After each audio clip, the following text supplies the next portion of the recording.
Welcome to Limestone County High School football on the Play Action Sports Network. We'll be back with the pregame show after this. Ridgeline Construction knows how important home is to you. We want the process to be one in which you have complete trust and understanding in the services we provide. I'm quite impressed with the amount of guys that can come in and get that all done in really one day. They're going to do exactly what needs to be done for your house. It's time to trust Ridgeline Construction with your biggest investment.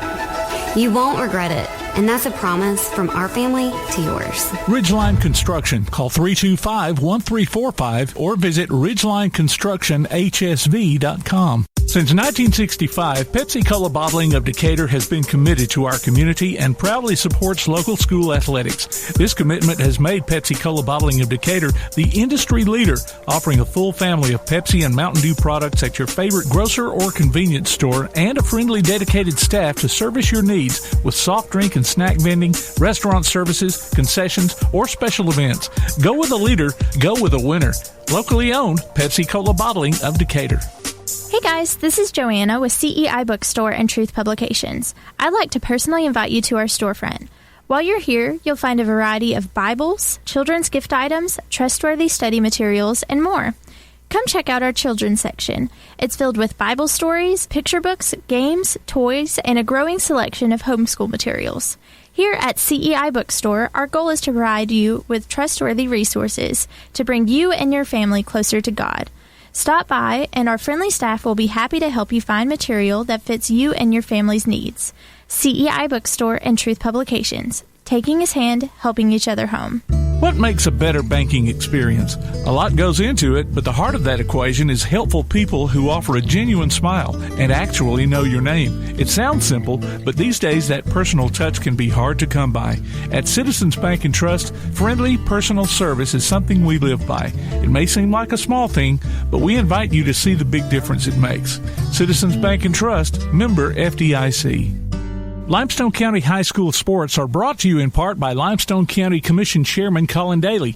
Visit the County Commission page at limestonecounty-al.gov to keep up with what's going on in the county and find out what ranks us in the top 5% in the state. You can also call Colin at 256-233-6400 or on his cell phone at 256-800-4544. Hey, this is Jim from Lawler's Barbecue. A lot of you folks out there keep asking where we cook our barbecue because you don't see pits and smoke. Well, guess what? You never will because we cook it in Lewisburg, Tennessee at our USDA facility so that we can maintain consistency and quality. So no matter which store you come to, you get the same great taste. Philip's been cooking barbecue since 1978, and I promise you, he's got the hang of it. He's been doing it so long, he doesn't want to be cremated. He's asked to be slowly smoked over glowing hickory coals. So come try some Lawler's Barbecue at any of our 7 locations today. Lawler's Barbecue, cooked slow, served fast. Davis & Cole LLP in Athens has served the area assisting individuals and businesses with bookkeeping, tax preparation and filing, and routine accounting. Davis & Cole LLP, 105 South Marion Street in Athens. Call 232-9994. Davis & Cole LLP. Gilbert's Jeeps and 4x4s on Highway 72 West is the place to go for high-quality, clean, used Jeeps, including CJs, Scramblers, Wranglers, military Jeeps, and other 4x4s. If your Jeep needs parts, they've got them too. Tops, guards, and other miscellaneous items. Stop in and see Grant at Gilbert's Jeeps and 4x4s located at 6494 Highway 72 West, just a mile east of Elk River between Athens and Rogersville. Open Monday through Friday 8 till 5, Saturday 8 till noon. Call them at 729-1980 or check out their latest deals online at webejeeping.com. Gilbert's Jeeps and 4x4s. Gin House Barbecue has been an Elkmont tradition for many years, and that tradition continues today. Come by for a visit and try out some old favorites as well as some tasty new additions. Barbecue pork, ham and chicken, St. Louis style ribs, catfish, pork chops, hamburger steak, just to name a few. They're open early for breakfast too, so take a drive up to 18060 Upper Fort Hampton Road in Elkmont, just 0.3 of a mile east of Highway 127. Eat in or call ahead and have your order waiting on you. Call 732-4579. Gin House Barbecue and Elkmont Tradition. Technology is a great thing, but sometimes a camera in your phone just isn't enough. That's where Down Home Portraits comes in. Robbie Newport at Down Home Portraits can capture any event you like. Sports, family, parties, or senior portraits. Call Robbie at Down Home Portraits at 777-3528. Visit them on Facebook or online at downhomeportraits.zenfolio.com. Down Home Portraits, 777-3528. If you'd like to download a copy of this game or hear it again on demand, go to pasnetwork.net. You can find this game and previous games under the Archives tab. That's pasnetwork.net. Play action sports. It's time for Limestone County football right here on Play Action Sports. We are at M.T. Newman Stadium. You're listening live for tonight's action between the visiting Elkmont Red Devils and the home team, the Clements Colts. Good evening, everyone. I'm Kirk Pierce. Alongside me, the color commentator, Paul Wilson, and our producer, Mr. Tim Lambert. Tonight, it's a kind of a tale, Paul, of two teams. If you're kind of looking at the records over the course of the year, Clements, the home team tonight, comes in with an overall record of 2-6, but they are 2-3 and sit in third place in 3A Region 8. While on the other side, Elkmont comes in looking for their first win of the season. They are sitting at 0-8 and haven't won a game either in Region 8 play overall. So it's, like I said, it's kind of the tale of two teams tonight, but that does not minimize the importance of this game for either team and either sets of fans. Right. Well, Kirk, last week when Clements traveled to Danville, Clements was the one that they were on the outside looking in. And then, all Danville had to do was win. And that's all they had to do. And they were in.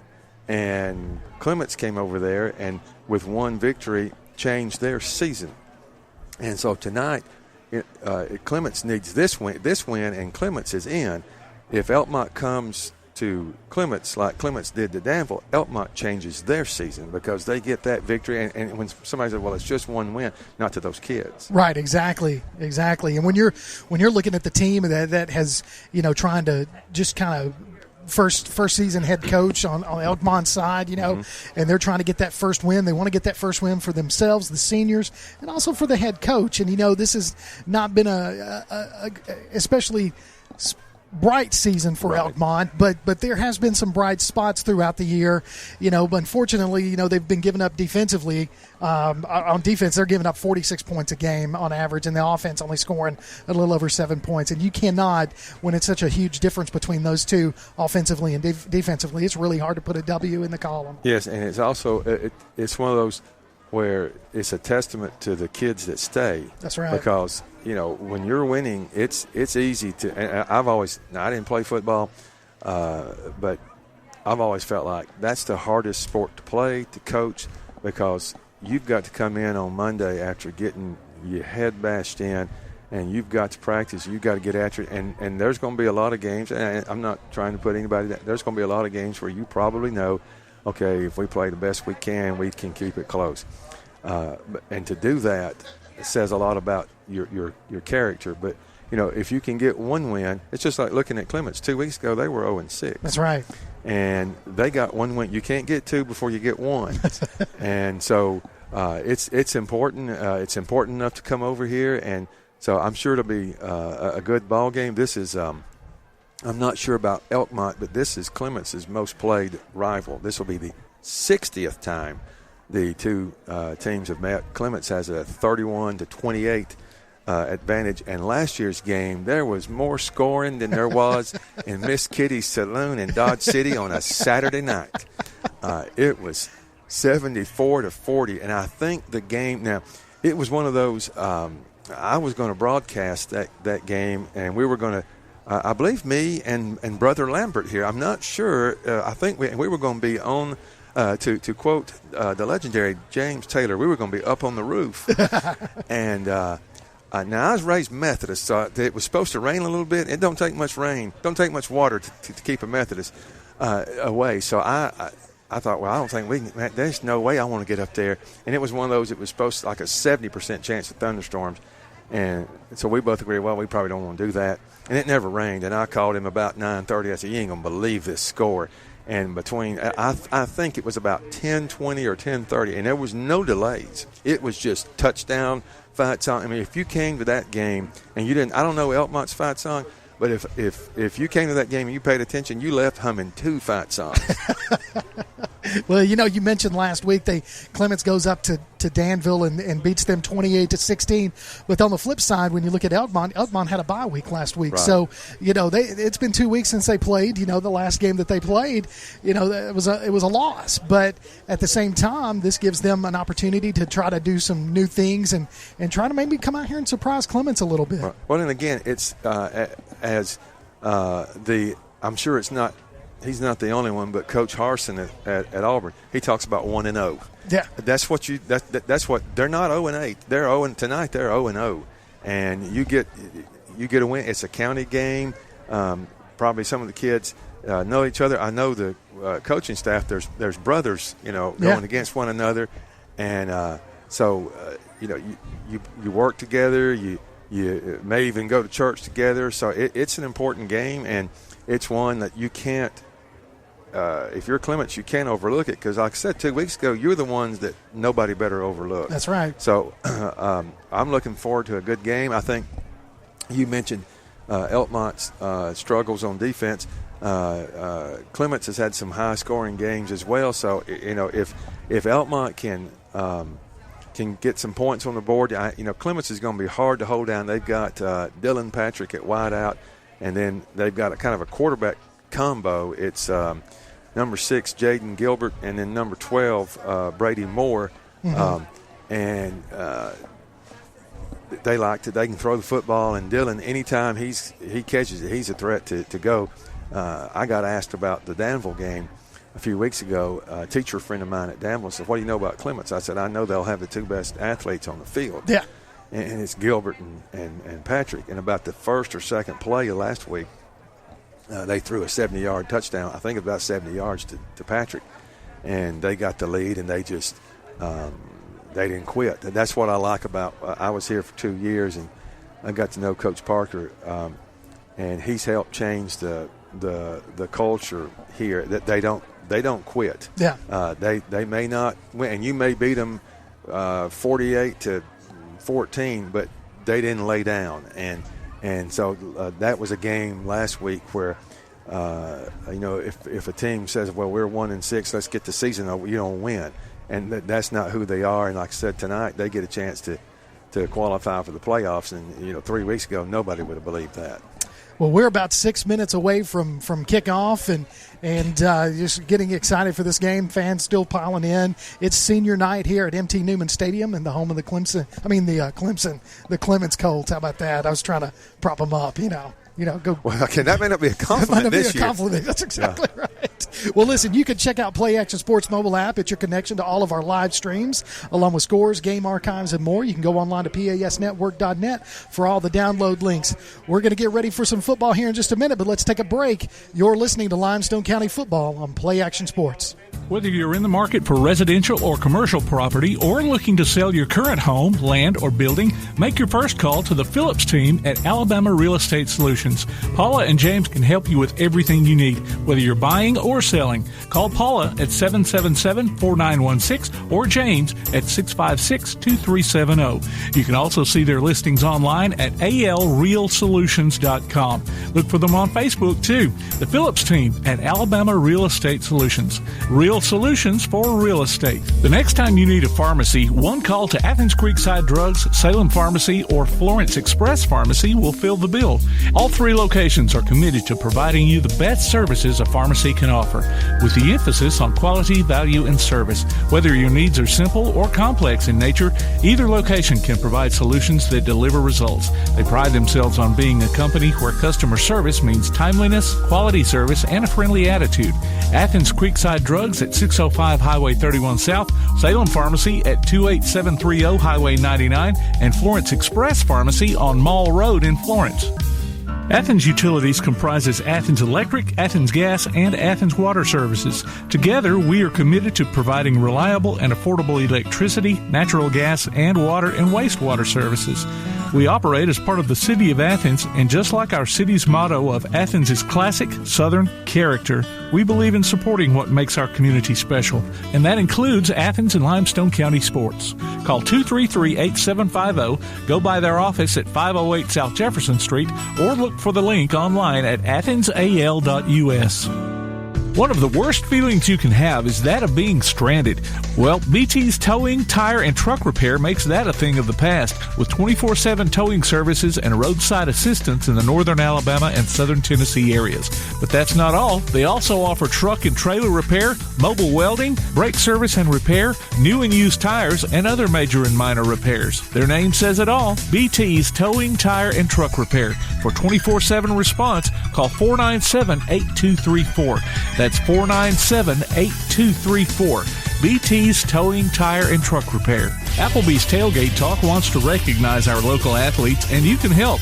Go to tailgatetalk.net throughout the school year to vote for the Applebee's Neighborhood Athlete of the Week. The winner will receive a gift card from Applebee's Neighborhood Grill and a t-shirt from Gotcha Covered Screen Printing and more. Submit your own nominations for future polls, too. While you're there, check out the Tailgate Talk archives and see what you might have missed. That's the Applebee's Neighborhood Athlete of the Week. Cast your vote today from Applebee's Neighborhood Grill and 1080 WKAC. Welcome back to Limestone County football right here on Play Action Sports. We're getting ready for the coin toss as like I said, it's senior night here in Clements, Alabama for tonight's matchup between the visiting Elkmont Red Devils and the Clements Colts. Coming in at the captain spot on the Elkmont Red Devils side for the coach Mike Pendergrass team. You've got number 5, that's Ryan Boyd. You've also got number 8, Roe Allen, number 10, Ty Roberts, and number 72, Bryce Blade. And then coming in for the captains on the Clements side, you have number 7, Braden Smith. You have number 2, William Braden, and number 30, Tyler Knight. Alongside the additional seniors, Dylan Patrick, number 1. Number 42 is Trent Sanders. Number 14, Ian Ezel. 64, Anthony Villegas.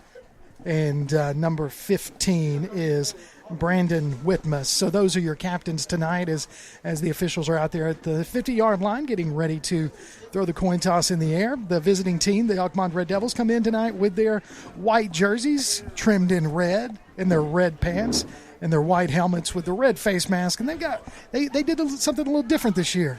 They put numbers on the sides of their helmets. Elkmont's got numbers on the side? They do, yeah. I didn't see anything on the side. Now, Yeah. At my age, my advanced age, Yeah, they're on the left side of the I see. helmets. Yeah, on one side.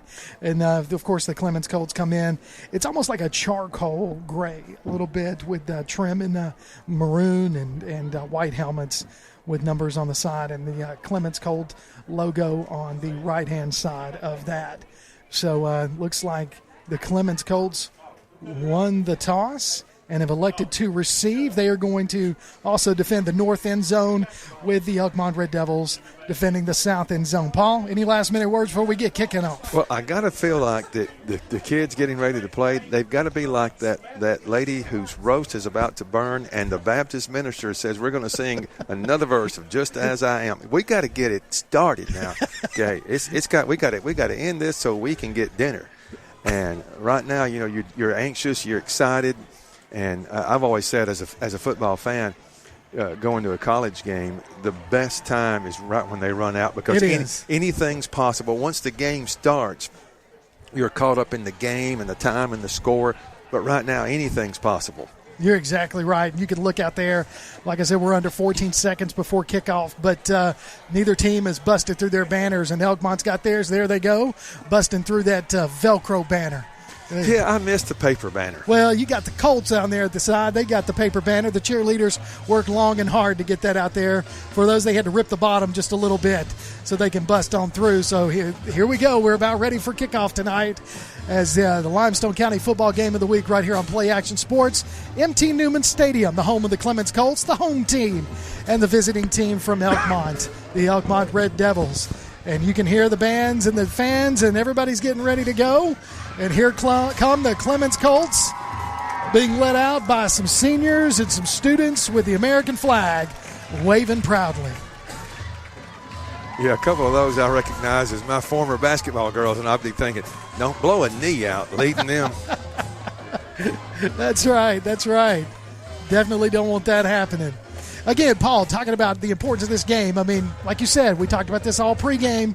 This is a huge opportunity for Elkmont.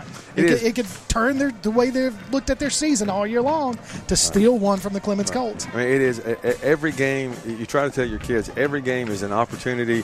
Last week is who you were. This week is who you are. So we're about to see who each of these teams are. So we're going to have the national anthem right now, and we'll take a listen to that as the Clements Marching Band plays our national anthem.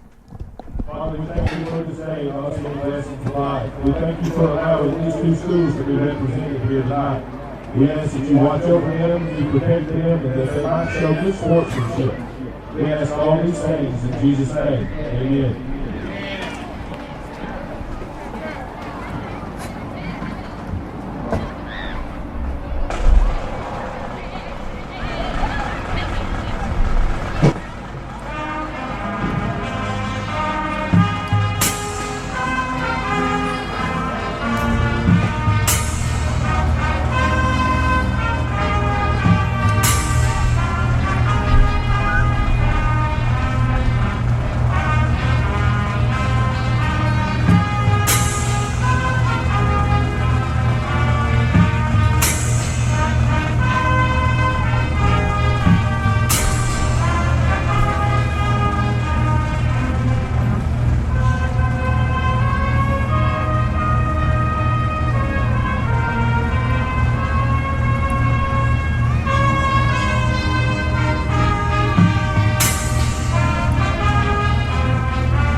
That was the national anthem brought to us by the Clements Marching Band. Good job by them.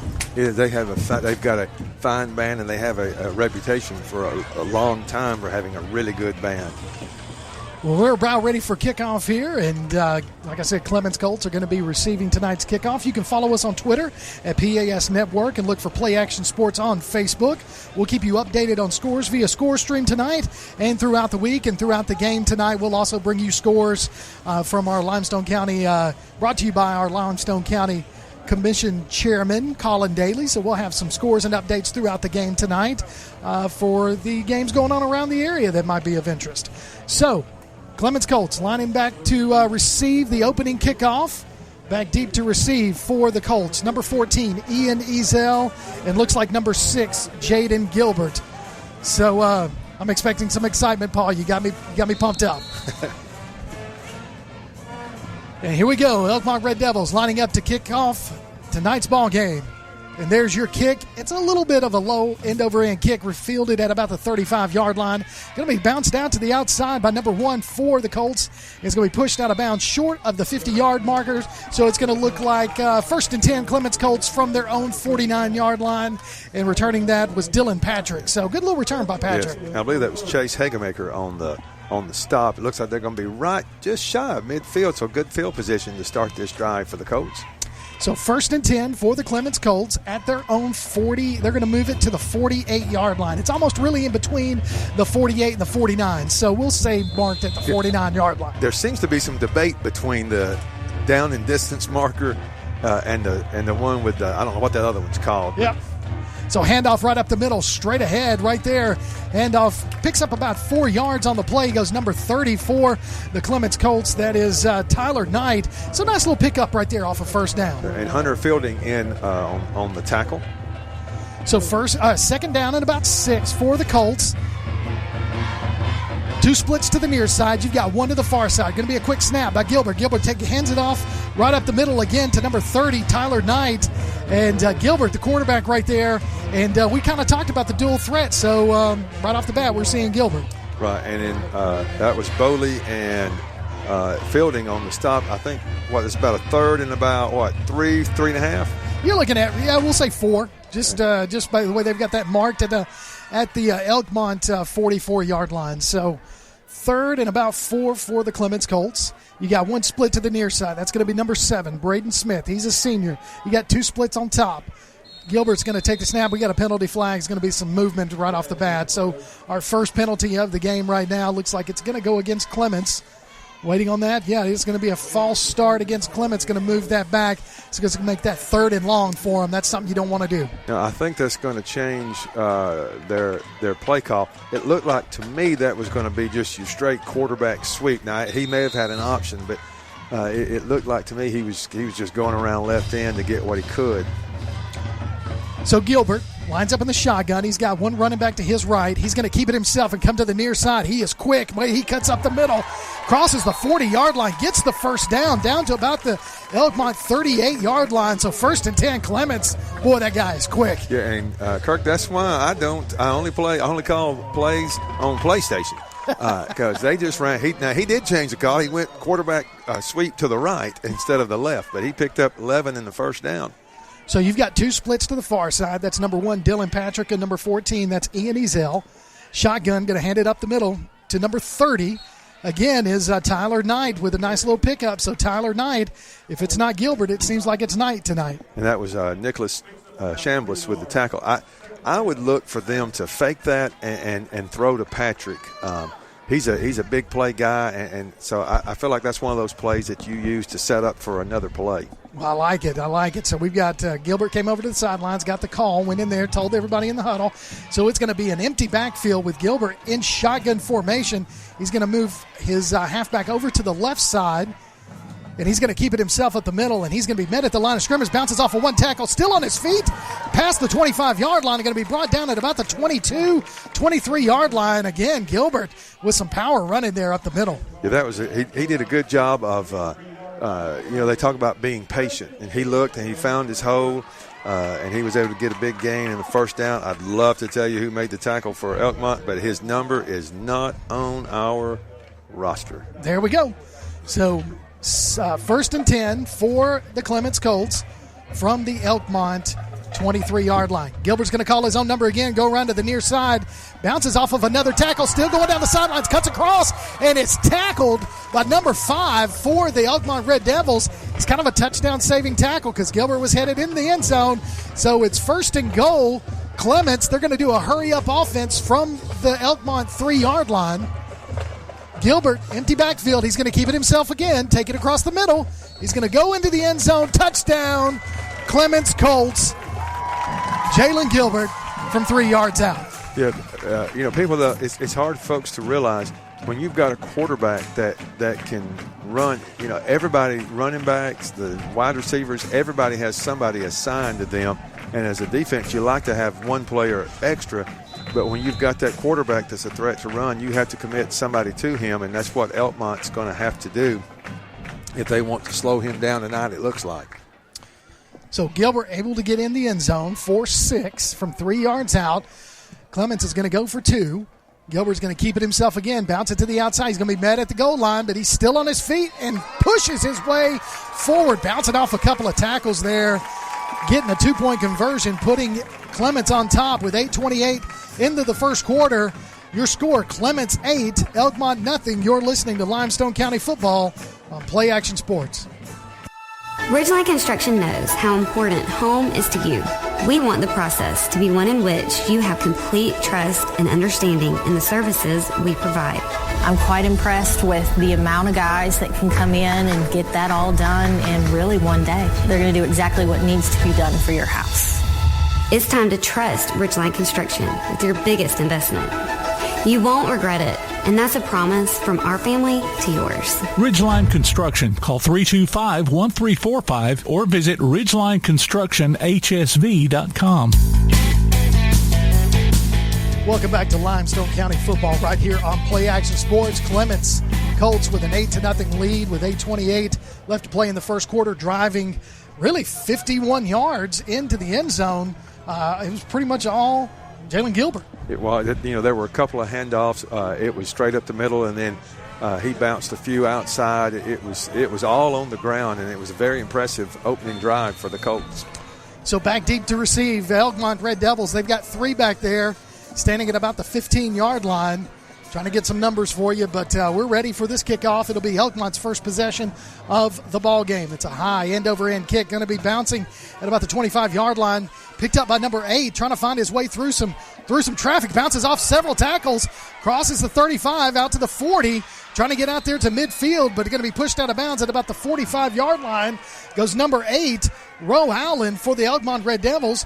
Elkmont with great field position on their opening drive. Well, it's he let the kick bounce, which is something you've got to be very careful with on a kickoff. But he was able to get it off the bounce, and then he got hit early, but broke that tackle, went down the right sideline, and Elkmont's in excellent field position to start their first drive. So Elkmont comes out. They're going to have 2 running backs back there alongside the quarterback in the shotgun formation. 2 splits to the far side, 1 to the near side.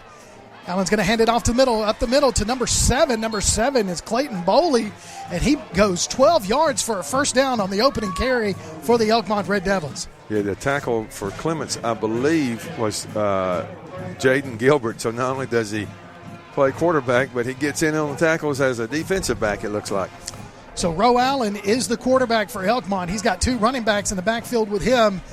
One is number 5, and that is Ryan Boyd. And the other one, we just mentioned him, Clayton Boley, who carried that ball 12 yards.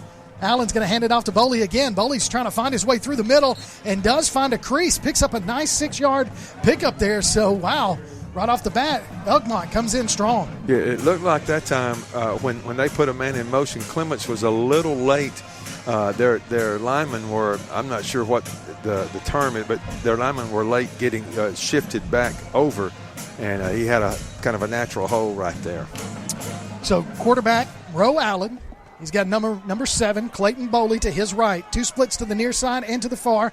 He puts number 5, Ryan Boyd, in motion. He's going to fake the handoff to Boyd up the middle. He's going to give it to Boley again. Boley's going to be met right there, be fighting, keeping his legs churning as he crosses the 35 and brought down at about the 33-yard line. So it's going to be close to the first down, depending on the spot. Goes Clayton Boley. Just kept those wheels turning, man. He did. Brandon Whitmus was holding on for dear life, and he had the help of a few other Colts, and they got him down. But that was a good, hard run by the Elkmont running back. So they're going to mark him short of the first down by about a yard. So it's going to be 3rd and 1. Ball is at the Clements 34-yard line as Allen breaks the huddle. He's got Boley to his left. He's got 1 split to the near side. Then we've got trips to the far side. Allen waiting on the snap. Going to fake the handoff. He's going to keep it himself and go up the middle for a quarterback keeper. He gets the first down and then some extra yardage as he gets down to about the 29-yard line. So Allen decides to call his own number, picks up that first down. He did. Like Gilbert, he was patient. He found a lane. Caden Turner had the tackle, but it wasn't before. And Elkmont first down at the Clements 29-yard line, midway, I believe, through the first quarter. You're exactly right, and the clock is ticking. We are under 6 minutes to play in the first quarter with Clements on top 8-0. Elkmont trying to put a drive together. Shotgun formation. Going to hand it off to number 5. That is Boyd, and Boyd's going to bounce it to the outside. He's trying to get his way to the 20. He kind of jukes one player past the 10, dives to the end zone. Does he get in? They say he is into the end zone. Touchdown, Elkmont from 29 yards out. Great run there by Ryan Boyd. Yeah, if you love proper tackling technique, you had to close your eyes on that play as several Clements guys had him, but he didn't go down. He kept turning his legs, and he got into the end zone, and Elkmont's a 2-point conversion away from tying this ball game. So here we go. Lots of screaming over there on the Elkmont sidelines. Yeah. There's a lot of screaming over there. So we'll see what Elkmont's going to decide to do. Looks like they're going to go for the extra point and try to put this within 1. So lining up for the extra point is number 4, Cole Holt. So Holt waiting on the snap. The kick is up, and it is blocked. It is blocked.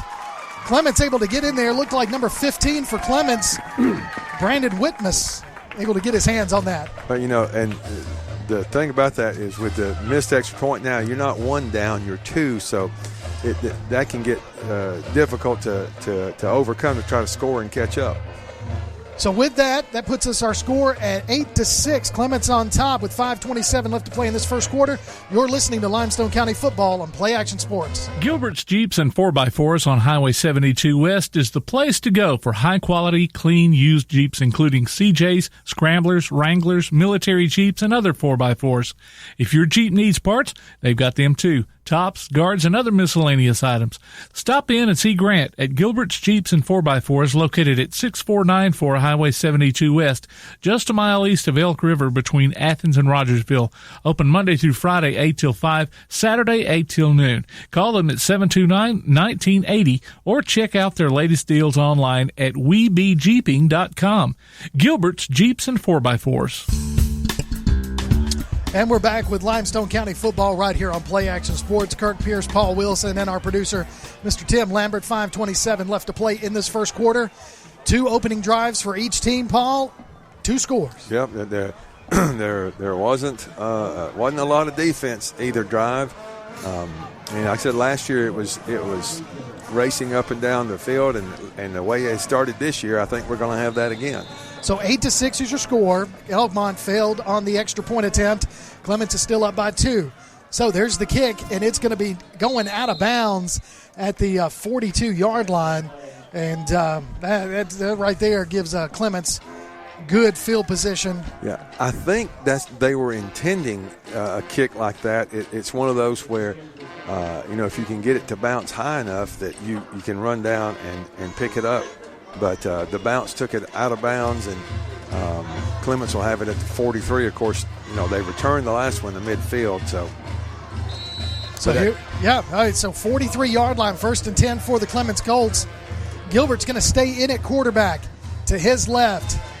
He's got 1 running back. He's going to put a man in motion. He's going to hand it off to that man, number 14, Ian Ezel. Ezel's got plenty of room and some legs and some speed as he crosses midfield and goes out of bounds at the Elkmont 40-yard line. So basically, he just flipped the field for him. He did, and in Canadian high school football, he might still be running. You're exactly right, because they had a little extra that wide field, lines. Ian would have liked to have been in Canada right there. So huge first down run there by Ian Ezel right there with 1st and 10 for the Clements Colts is there on the Elkmont side at the 40-yard line. So Gilbert, quarterback, he's got next to him to his left Brady Moore, who's also playing quarterback at times.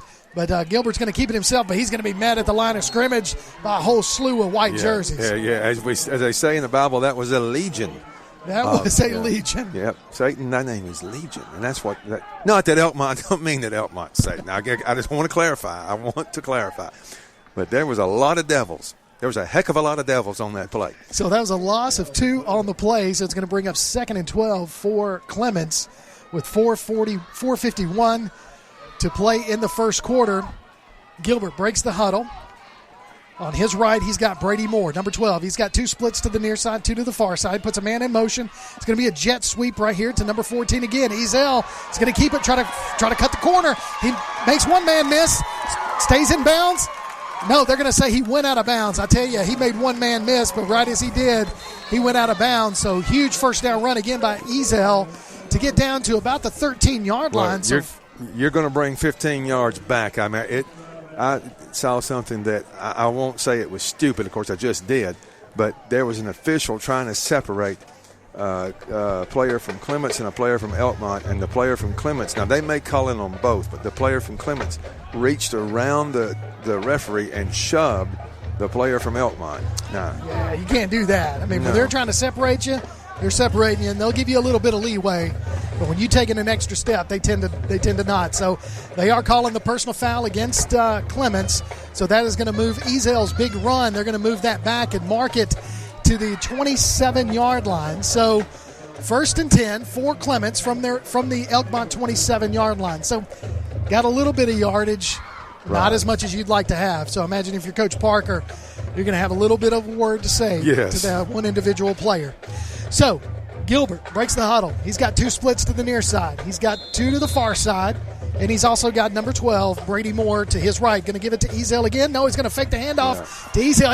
He's going to dodge one defender. He's going to stay on his feet. Gilbert does. Tries to bounce to the inside.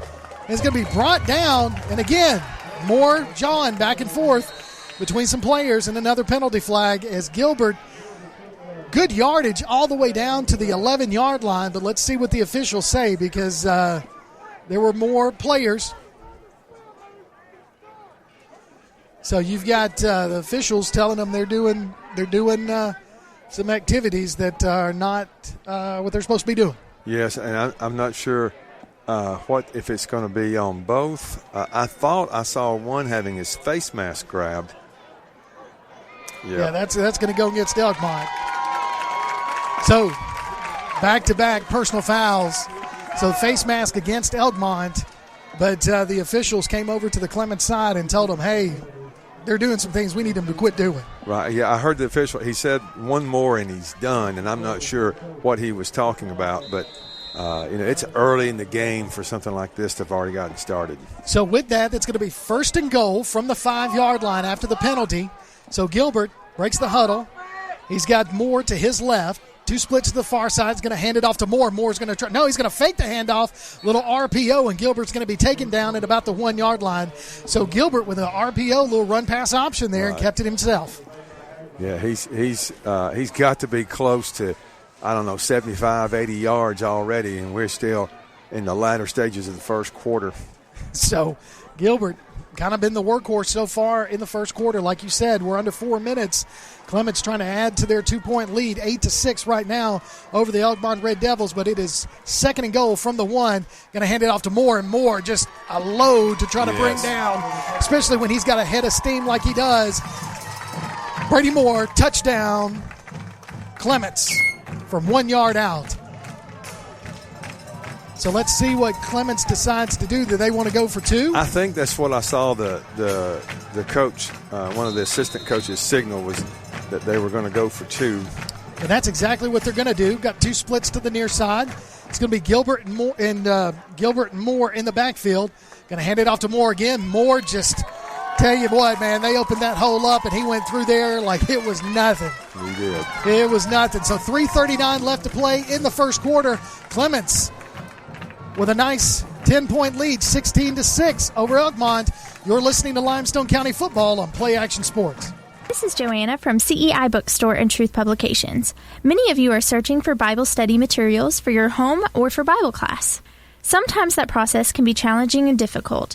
I'd love to help you find solutions that would fit your needs and give you more time for your studies. One of our most popular book lines is the Bible Textbook Series. These workbooks are designed to take teen and adult students book by book through the Bible. So stop struggling with the search and come by and let us help you select reliable and meaningful study materials for your class or family. CEI Bookstore and Truth Publications, taking his hand, helping each other home. Welcome back to Limestone County Football right here on Play Action Sports. 3:39 left to play in the first quarter at MT Newman Stadium in Clements. For the host team, Clements Colts, right now with a 10-point lead, 16-6 over the visiting Elkmont Red Devils. Clements trying to get a victory tonight, which would ensure them playoff game, right? In a couple of weeks. So there's the kick. It's a high end-over-end kick. It's going to be fielded at about the 20-yard line by Allen. Allen's going to try to take it to the outside, runs into one of his players, and is tackled at about the 24-yard line by number 15 for the Clements Colts. That's Brandon Whitmus. So 1st and 10, Elkmont from their own 24-yard line. Yeah, I'm not sure if Elkmont had something to where he was going to hand that ball off the 12 or 12 was going to come behind him and pitch it. You see that from time to time. And the fact that he was standing there, it makes me think that that's what they were going to do. But they, like you said, they went out running into one another, and he's down at the 24, I believe. Or 23. Yeah, so Roe Allen, shotgun formation. He's got 2 running backs to either side, 1 split to the near side. He's going to hand it off to he's going to do a pitch out to number 5. That is Boyd. Boyd's the one who busted off that 24-yard touchdown run earlier and crosses the 30-yard line down to about the 35, picks up the first down. So a nice 11-yard run there by Boyd. Yeah, Gilbert with the tackle. And Elkmont does a good job of what they use a lot of misdirection. It reminds me of teams that would run the wing tee when you line up. There's a lot of misdirection, and that was another one where he faked and the fullback went one way, then he went on the option on the other, and it was a good play for a first down. So we're going to have trips to the far side as Roe Allen comes out, breaks the huddle. He's got to his right is going to be Clayton Boley, number 7. One split to the near side. So Allen's going to roll to the far side. He's got some protection. He throws the ball up. It's going to be, just right out of the reach of number 10. It's pass intended for Ty Roberts. Ty Roberts, if he was able to bring that in, would have had a first down. And that was Jaden Gilbert on the coverage for the Colts. It was a short roll, and then he threw it. I guess it was hard for me to see. I think it was a little wide of his target. Yeah, he led him just a little too far. So it's going to bring 2nd and 10, 2 splits to the near side. That's number 4, Cole Holt, and number 5, Ryan Boyd. I'd look for a draw right here. I don't know that. But I think Boley's going to get it. No, Allen's going to keep it himself. Got some room. He's going to be tackled short of the first down as he crossed the 40 down to about the 44-yard line.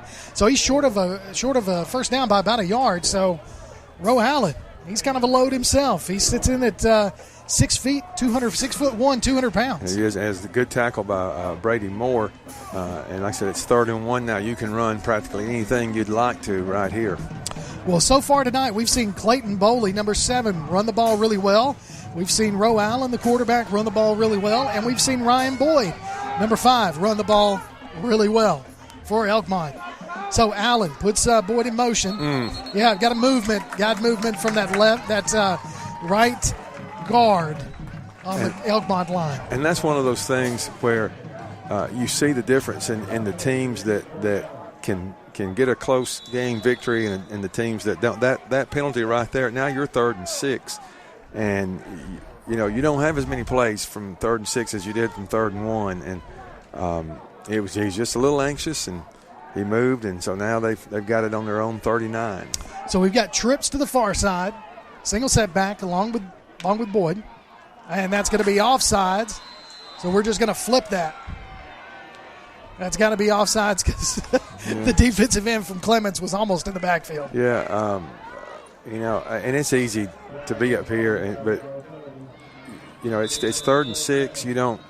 There wasn't any need, and now you moved it right back, and it's back to 3rd and 1.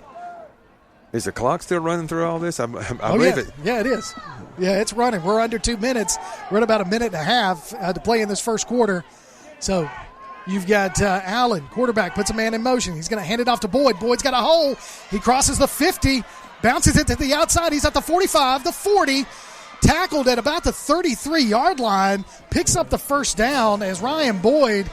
It was a nice little play there as he was going in motion and then cut it right back up the middle.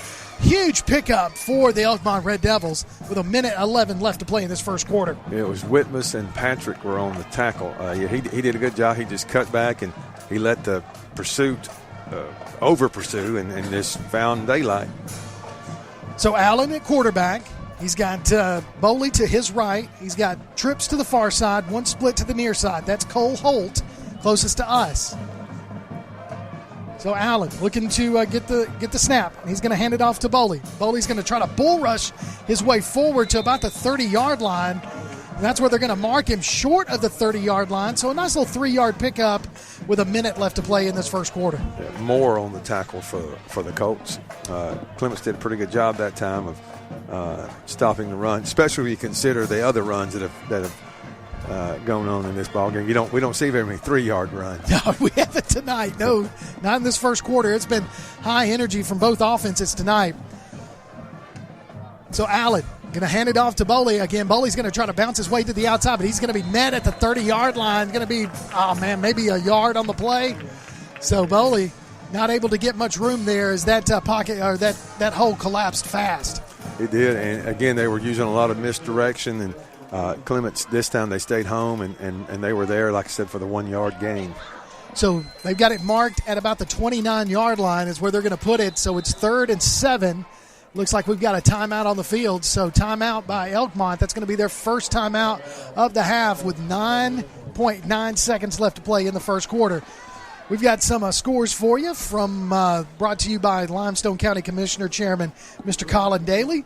Paul, you want to read those off for us? I'll be glad to. We got Athens 7, Decatur nothing. That's in the first quarter. In fact, all of these will be first quarter scores.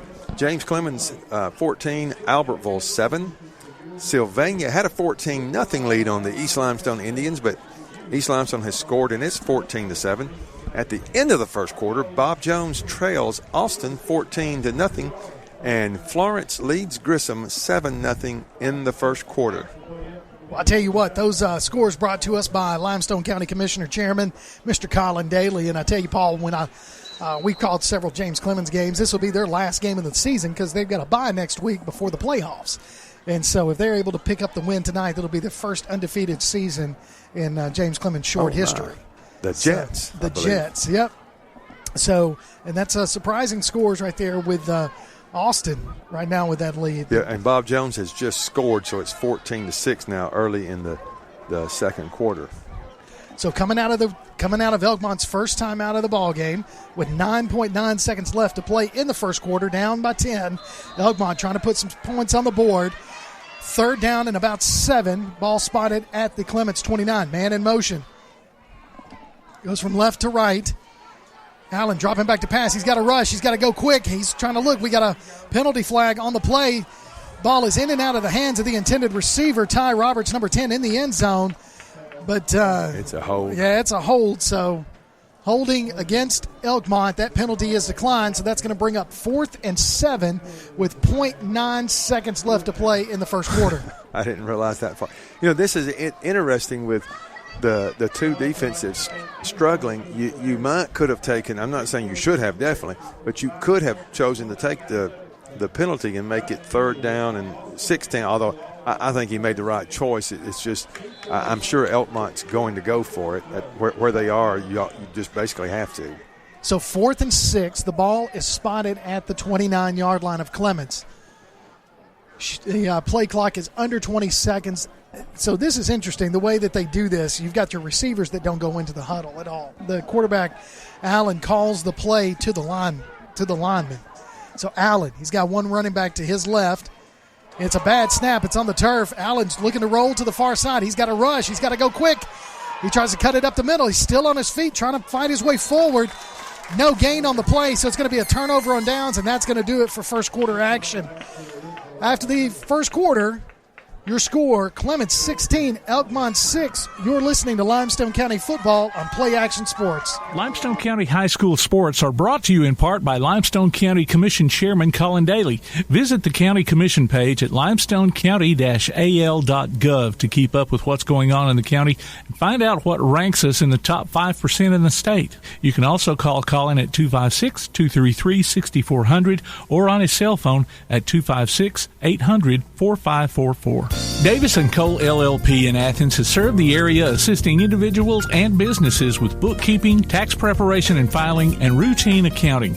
Davis & Cole LLP, 105 South Marion Street in Athens. Call 232-9994. Davis & Cole LLP. Welcome back to Limestone County Football right here on Play Action Sports. I'm Kirk Pierce alongside the color commentator, Mr. Paul Wilson, and our producer, Tim Lambert.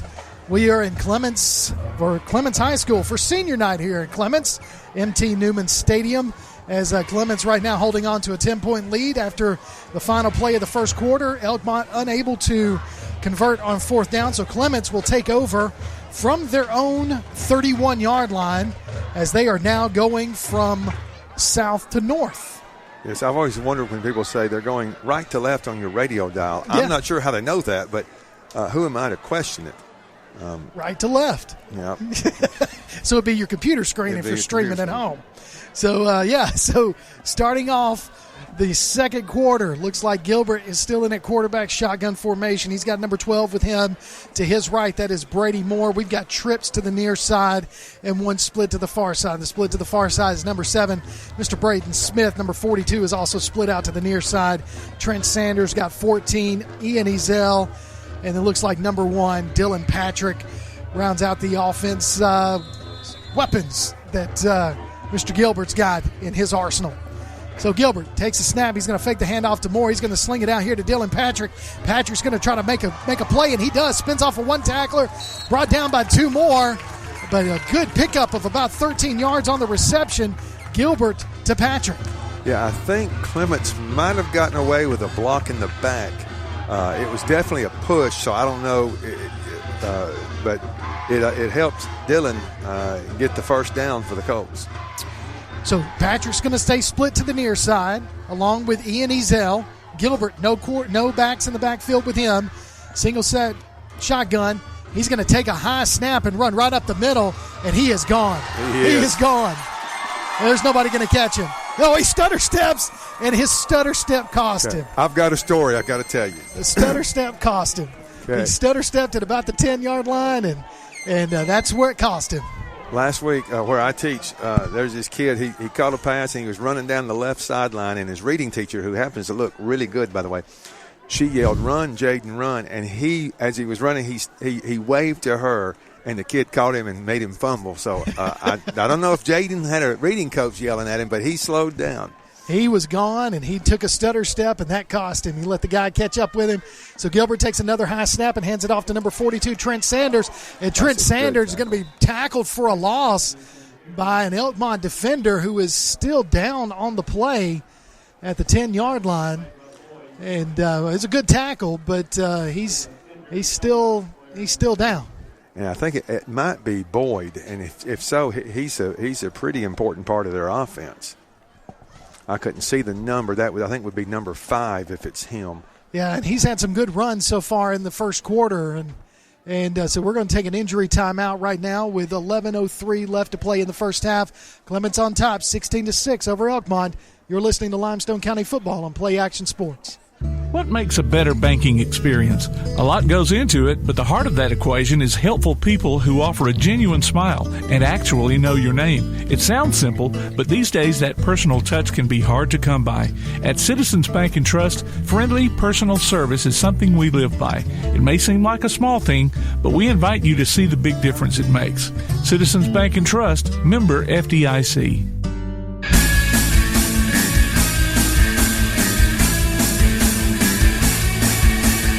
Welcome back to Limestone County Football right here on Play Action Sports. As looks like it is number 5, Ryan Boyd, that gets up under his own strength. Looked like the way they were rubbing on his neck a little bit might have gotten a little stinger. I think the way he and it wasn't a bad tackle at all. It was really good tackle, but it looked like that it was the kind of hit that might give you like what you said, a stinger. Yeah, if you hit, sometimes that shoulder just kind of gives a little bit, and it's a little shock absorption is few and far between on that shoulder, between that and those shoulder pads. So with that, second down and 10, ball spotted at the 10-yard line. So it's second down and goal for the Clements Colts with 11:03 left to play in the first half. Clements trying to increase their 10-point lead. Gilbert's going to hand it off to Moore. Moore is going to fight his way forward, carry a couple of defenders as he gets close to the 5-yard line, marked at the 6-yard line, so it's going to be third and goal from the 6. Yeah, I guess you could say we got a little thunder and lightning. We do, really. And I've seen Moore run, and he can run. Yeah, he's big, but he's also got good speed for his size. So Gilbert and Moore in the backfield. Gilbert's going to drop back to pass, and he's going to throw it to number 1. Pass intended for Dylan Patrick, just right off of his fingertips. A little too high for Patrick, which is surprising considering how tall Patrick is. Right, and it might have been a little might have got to him a little quicker than he thought it was going to. So that sets up. Is it 4th and goal? It is. It is 4th and goal from the 6. So Gilbert gets the play from the sidelines, calls the play as they're all in huddle. This is a big play for Elkmont that they want to hang around, and this would be a way to do that. They get a stop right here. So Moore to the left of Gilbert. Gilbert's going to keep it himself, and he's just really got to walk in, and that's exactly what he does. But he didn't just walk in. He turned on those jets to make sure. Yes. He did remember. So Gilbert gets his second touchdown of the night from 6 yards out with 10:26 left to play in the first half, increasing the score right now. Clements 22 and Elkmont 6, but I imagine Clements is going to go for 2 to try to make that 24 and go up. And that's exactly what they decide to do. Let's go for 2. So Gilbert, Moore in the backfield, puts a man in motion. Going to hand it off on a jet sweep to Oh, look at that. Ezel. Ezel. Nice little spin move right there at the goal line for the 2-point conversion.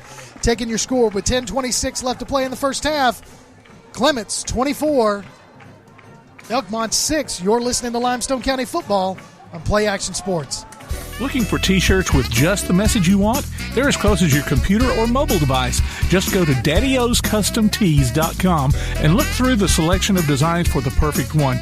Or say just what you want with your very own designer message. Daddy O's Custom Tees features short and long sleeve t-shirts plus sweatshirts, hoodies, aprons, mugs, and even pet apparel. With Daddy O's Custom Tees, you can have it your way, whether you need 1 or 100.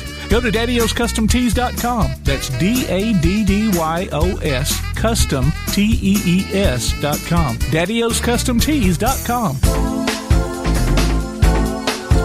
Welcome back to Limestone County Football right here on Play Action Sports. 10:26 left to play in the first half. Clements 24, Elkmont 6. You can listen during our post-game show tonight for the Limestone County Player of the Game. Our featured player will get a gift certificate that's going to be good at either Village Pizza or Cream Delight. Paul, you like either one of those? Oh, you can't go wrong. It's like trying to decide between Jennifer Lopez and Cindy Crawford. I tell you what, that's a hard choice. Well, but either way, you're going to be happy. So tonight's Player of the Game will get a gift certificate to either one of those, Cream Delight or Village Pizza. Yeah, not Cindy or Jennifer. That's not the Player of the Week prize. We don't have that access. So there's the kick. It's a short kick. It's going to bounce at the 40-yard line. It's going to be downed right there at the 39-yard line by Elkmont as number 7, Clayton Bowley, just gets it and just smartly falls down. Right. Yeah, that's good play by him because he's he could fumble right there, and they've already got good field position. And right now, what Elkmont needs, they need to get a drive, get their defense off the field, and get back in this football game. Yeah, they're down 18 and 24-6 your score, and every time you miss a drive, yes, it really puts you really, really further back.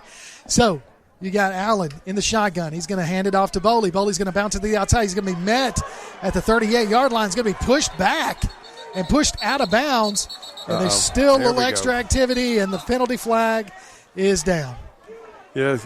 There was made a good stop, and you just got to let go, and they didn't. I don't think any harm was meant, but you can't blame the officials. They were well out of bounds. And give was that Bowley? That was Bowley. Give him credit. He could have stopped and been tackled for no gain. He didn't get but like a yard or two, but because he kept moving, they got him out of bounds, and that's going to get him 15 yards.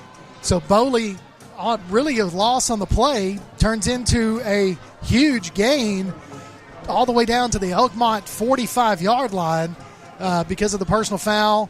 Unnecessary roughness, additional tackling. Well, I mean, once he's out of bounds, you got to let that go. But you're right.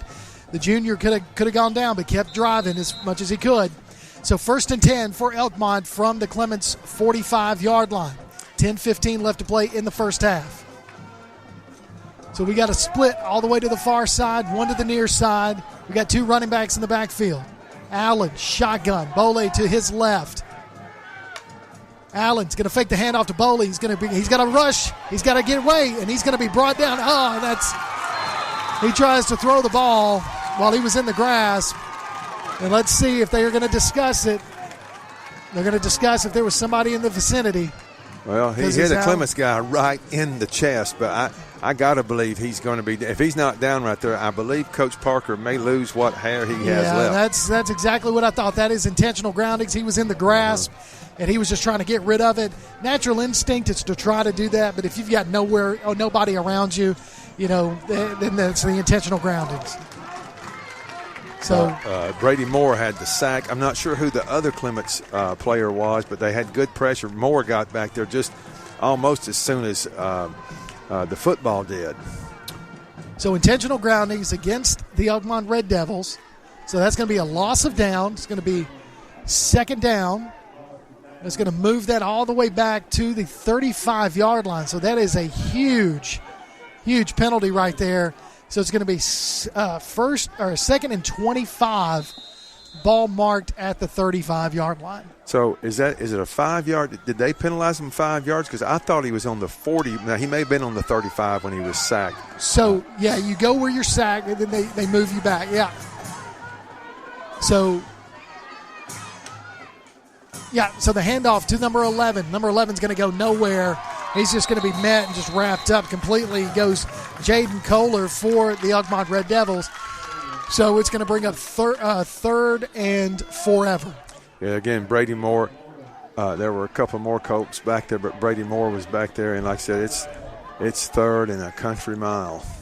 So it's you're going towards the south end zone, and the only thing I know that's south of here is pretty much, I don't know, just the West Morgan County. Yes, yeah, they got about that far to go too. So third and 32.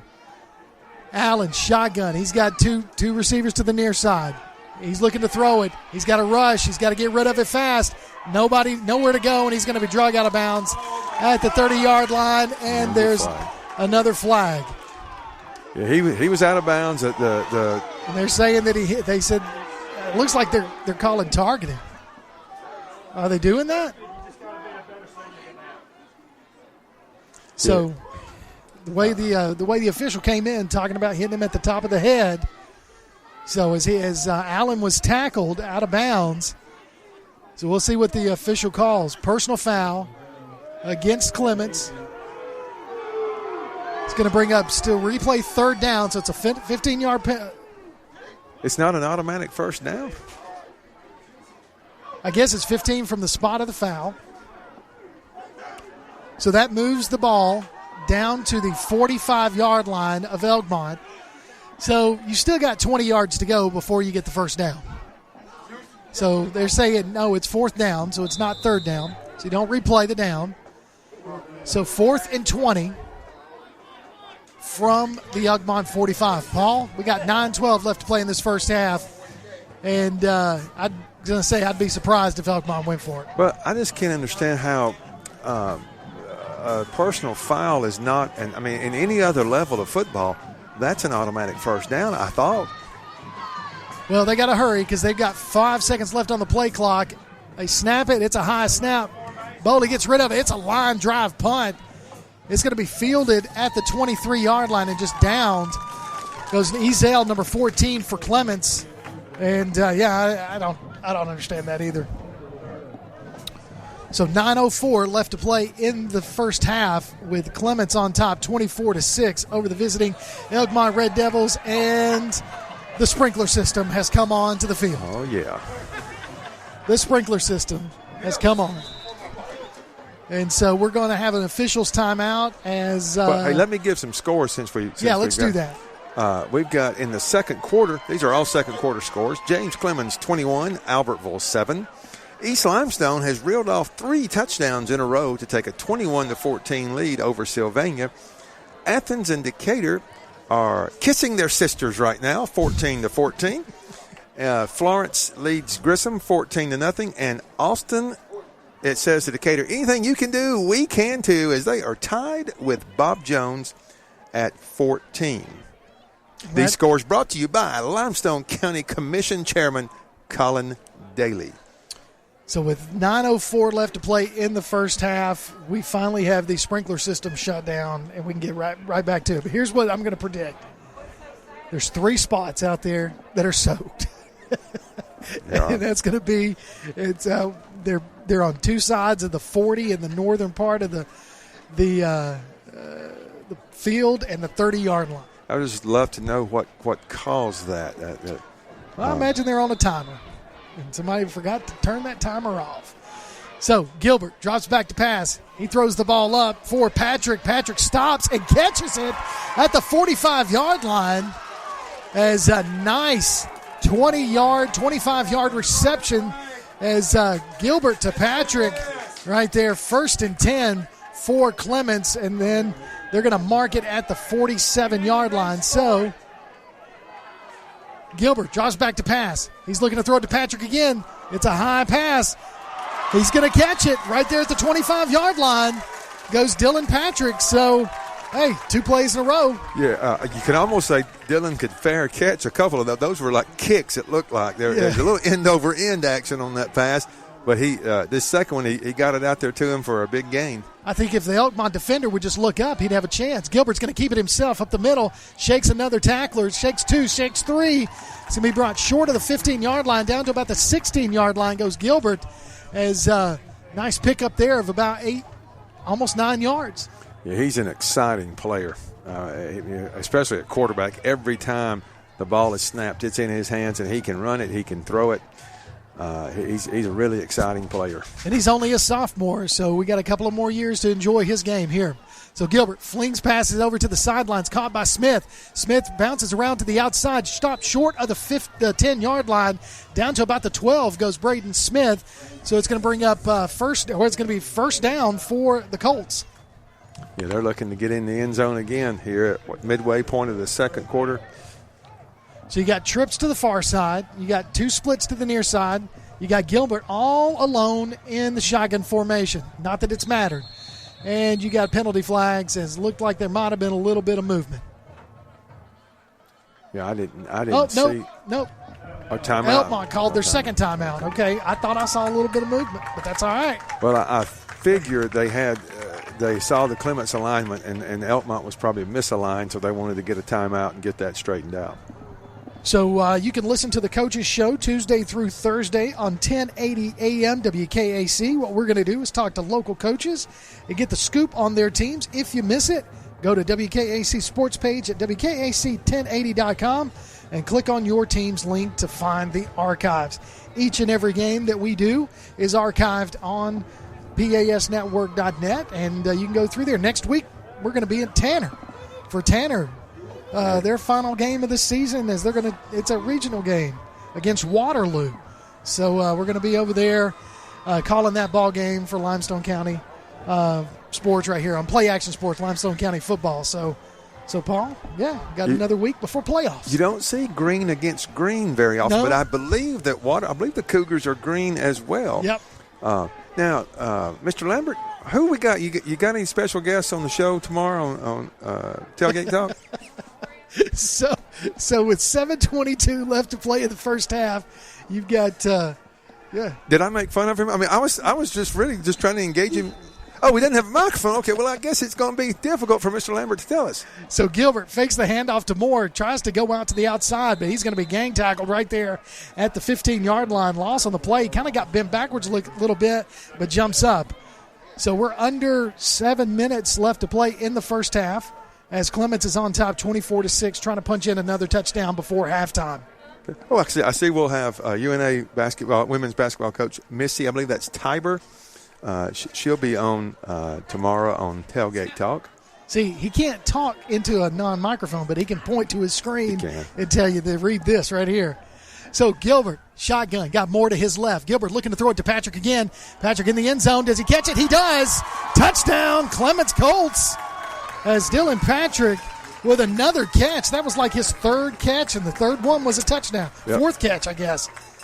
Fourth catch of the night, and was able to get another touchdown for Clements with 6:38 left to play in this first half. Yeah, it was the third catch this drive, and then it was a very nice touch pass by Jaden that time to Patrick. So, so he was able to get in the end zone. They're going to go for two again. So you've got Gilbert in the backfield along with Moore. You got Smith split to the far side. You got two splits to the near side, and there is a penalty flag. You know how football coaches like to divide their practices into periods. I'm going to say Clements has one less period than most practices because I don't think there's an extra point period. Yeah, if not, it doesn't seem to be. Well, if you can't do it, you can't do it. So I know that we were here for a JV game a few weeks ago, and they had a kid that could kick. So, well, why get one when you can get two? That's right. No, if you can punch it in, punch it in. So that was going to be a false start. It was a false start for the Clements Colts. So on the 2-point conversion, they're going to bring it up, going for two. Gilbert and Moore in the backfield, put a man in motion. That's going to be Ezel. Going to hand it off to Ezel around the near side. Ezel's going to cut it in, bounce, and almost danced his way at the goal line and almost didn't get in, but he did. So with that, 6:30 left to play in the first half. Your score, Clements 32, Elkmont 6. You're listening to Limestone County Football on Play Action Sports. Hey, this is Jim from Lawler's Barbecue. A lot of you folks out there keep asking where we cook our barbecue because you don't see pits and smoke. Well, guess what? You never will because we cook it in Lewisburg, Tennessee at our USDA facility so that we can maintain consistency and quality. So no matter which store you come to, you get the same great taste. Philip's been cooking barbecue since 1978, and I promise you, he's got the hang of it. He's been doing it so long, he doesn't want to be cremated. He's asked to be slowly smoked over glowing hickory coals. So come try some Lawler's Barbecue at any of our 7 locations today. Lawler's Barbecue, cooked slow, served fast. Welcome back to Limestone County Football right here on Play Action Sports. 6:30 left to play in the first half. 32-6, Clements on top of Elkmont. And Paul, it's just kind of been all Clements. It has. The Elkmont responded with after Clements scored on their first possession with a touchdown, and since that time, Clements has not stopped. But they've been able to they've bent a little bit against Elkmont, but Elkmont has not been able to break the Clements defense. And like you said, Clements now has a fairly commanding lead. Well, as Deacon Grams lines up to kick off from his own 40, and he kind of boots it to the side, and it's going to be fielded by number 4 for Elkmont. He's going to be brought down at about the 38-yard line. Goes Cole Holt. So good field position for the Elkmont Red Devils, which could end up being their final drive of the half. We'll see. Well, and if they can put points on the board, they get it to start the second half. So if you can score now and then score on that drive, you've cut it to about 12, and your kids kind of feel like they got a chance again. So, here's the thing you don't see a lot of. The kid kicking off for the Clements Colts is an 8th grader. So you don't see a lot of that. But, it's when you get down into 3A, you a lot of the schools, it's you gotta play what you can, and so you got to use what you can use. Use what you can use. So you got Roe Allen, shotgun. Roe Allen is going to take it, and then we're going to stop play because there's a penalty flag on the play. It's going to be a false start against Elkmont. So that's going to move them back 5 yards, and it's going to be 1st and 15 as we continue on with this first half action. And he dropped the snap, so it's probably a good thing because now you still got 3 more downs. And if he was probably looking at a loss with the fumbled snap. So Clements trying to hold on to their position and get at least a playoff berth, and that's what they can do tonight with a win. And Elkmont looking for their first win of the season as Allen takes the snap, rolls to the far side, looking to throw it deep. He's going to throw it to the flat. Pass intended for number 11, Jaden Kohler. It falls out of his hands and it's going to bring up 2nd down and 15. Now, I believe that was Ian Ezel there, so if he catches it, he probably doesn't get a whole lot extra, but he would have gotten them closer back to the original line of scrimmage. And I think, Kirk, if Clements was to win, this will be their 3rd consecutive playoff appearance. I'm not positive on that, but I believe it'll be their 3rd straight. Well, definitely something going on here for the Colts with Coach Parker as he's changed that mindset here in the Clements area. Everybody supporting. So Roe Allen trying to get Clements to jump off sides. 2nd and 15. Ball marked at the 33-yard line of Elkmont. 2 splits to the far side, 1 to the near side. Allen trying to be drugged down from behind, but he's going to be met by the linebacker at the 35-yard line. I mean, he was able to shake his first defender who was holding on to his jersey, but then he couldn't get away from number 42, could he? Nope. Trent Sanders and then William Braden were on the play. And like I said, to his credit, he doesn't go down easy. No, he does not. He is a big boy at 6'1", 200 pounds. He's a senior and a quarterback, so some experience there. Just it's just hard to do if you're trying to find holes and openings, right. And those things aren't open. They're closing down on you fast. So Elkmont kind of no huddles their receivers. So we got trips to the far side, 1 split to the near side. That's number 10, Ty Roberts. Back in the backfield is Bole. He is the running back to the left of Allen. Allen takes a snap, drops back, kind of a 5-step drop. He's got a rush. He throws it over the head of the intended receiver, number 4, Cole Holt. So one thing we have not seen since the injury on that tackle is number 5, Ryan Boyd. He has not been back in the ball game, and he was kind of that spark plug that made a difference on that opening drive for Elkmont. Yeah, and they're going to have a 4th and long, so they'll have to punt, and Clements will have more than enough time to get a touchdown on the board if they can. So back deep to receive for the Colts is number 6. You don't really want to see him back there receiving punts. If you're on the other side, Jaden Gilbert. He's already got a couple of touchdowns tonight from the quarterback position.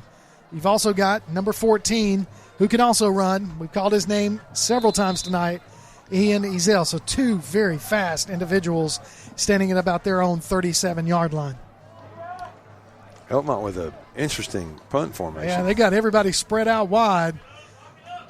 And they almost got it. That ball's going to bounce at about the 40-yard line. Ezel's just going to fall on it at the 32-yard line. And you're right. That was everybody was really spread out, and Clements just collapsed on that. They did. And I was afraid that Ian was going to lose that football right there, but he managed to, I guess you could say, instead of being a Colt being corralled, that Colt corralled the football. Yes, he did. Clements will have it 1st and 10 on their own 32. So 1st and 10, like you said, from the 32-yard line, 5:04 left to play in this first half. Clements up 32-6 over the Elkmont Red Devils. So Moore is a quarterback right now, and he hands it off to the new running back in the backfield for the Colts. That is number 30. Now, we called Tyler Knight's name earlier because he was the running back in the first couple of plays in the opening drive. But now you've got big number 12, Brady Moore, in at quarterback. So giving Gilbert a little bit of a rest. So Moore got 2 split to the far side. He's going to hand it off to number 30 again. That's Tyler Knight. And Tyler Knight's trying to keep it. Look at those legs move, man. Did you see the power? He was just carrying some guys on his back and just kept those legs churning. Yeah, he's got about 5 or 6 Red Devils. Let's see. It looks like we had Cole Holt, Ty Roberts, and Hunter Fielding. I don't be surprised to see Brady Moore throwing deep to Patrick. Now, maybe not this play, but don't be surprised if he doesn't do it this drive. So Knight comes out, new running back comes in. Moore in a quarterback. He's going to fake the handoff to the running back. He's going to throw it deep. Wide open. And a pass is caught at the 35-yard line. Brought down at the 30-yard line goes number 14, Ezel. Huge pass there by Moore to Ezel. Yeah, I think it was intended for Braden Smith, who was wide open down the field. It is Braden Smith who he's throwing it to. Yeah, his pass was intended for Smith. But, yeah, Ezel able to go up there and get that ball, and I'm sure the coaches will take it. Well, yeah, because I don't think it was going to get to Braden, but Braden was wide open. So 1st and 10, ball at the 31-yard line of Clements. Moore hands the ball off to the running back, number 44 for the Colts. Right up the middle as he picks up the first down, so it's going to be marked at the 20-yard line. So 1st and 10, Clements from the Elkmont 20. Yeah, I'm not sure who the Clements running back is. I don't see Weston King. Okay, that was going to be my guess. It's Weston King. He's listed as 53 and a /4, but he's 44. Yeah, so King is still in the backfield for the Clements Colts, and he's going to hand the ball. They're going to get the ball again right up the middle, but there's a huge penalty flag. We all saw that one being thrown in by the back judge. And he threw it with authority, yes, baby. He did. He said, yeah, this is. I saw that hold. I want to let y'all know I saw that one. So that's going to move that ball back as King with a nice run there, just unable to, You see, I always thought those penalty flags for a long time, I thought they were just like handkerchiefs. That thing would have floated in the air for a while with the way he threw. He threw that one with authority. So because of that penalty, and they're filled with BBs at the end. He's got little BBs, and that's how they get to weight it. And that's how they nearly blinded the guy from the Cleveland. I think it was Cleveland Browns several years ago. Yeah, I think you're right. All right, so it looks like Trent Sanders is back in. It's King again, and King is going to be met at the line of scrimmage as he is not going to have any yardage on that carry. So it's going to bring up 2nd down and long for the Clements Colts with 2:30 and counting in the first half. Yeah, I would look for them to do something here to either involving Braden Smith or Dylan Patrick. I think they're both. Yeah, I see them both in the huddle. So Smith goes to the far side split. You've got Patrick to the near side. You've also got Ezel in between the line and Patrick. So Moore, there's a penalty flag. Yeah. I think they're going to go to Patrick. He's got a size advantage, and Elkmont. I don't know if Clements their formation has taken the safety out of the field, but there's not really a lot of help. Doesn't look like inside. So after the penalty, false start, 2nd and 27. 2nd and 27. Ball on the Elkmont 37. High snap. Moore's going to take it. He's got some room to the near side as he's at the 20, at the 10. He's at the goal line. He's into the end zone. 37-yard touchdown run, Brady Moore. Yeah, that was he sounded like several colts galloping down the field, I'm sure, because he was running hard and he was not going to be denied. He got hit about the 5-yard line, but he shook that player off, and he goes into the end zone for the Clements touchdown. So Clements increasing their lead with about 1:50 left to play in the first half as Moore gets in for his second touchdown of the night. So Moore in the backfield, shotgun back there with him, number 44, Weston King. They're going to hand it to King up the middle. King's just going to go in there untouched for the 2-point conversion, and it is getting ugly here, the home of the Clements Colts. 40-6 is your score. Right now, with 1:50 left to play in the first half, you're listening to Limestone County Football on Play Action Sports. Since 1965, Pepsi-Cola Bottling of Decatur has been committed to our community and proudly supports local school athletics. This commitment has made Pepsi-Cola Bottling of Decatur the industry leader, offering a full family of Pepsi and Mountain Dew products at your favorite grocer or convenience store, and a friendly, dedicated staff to service your needs with soft drink and snack vending, restaurant services, concessions, or special events. Go with a leader, go with a winner. Locally owned, Pepsi-Cola Bottling of Decatur.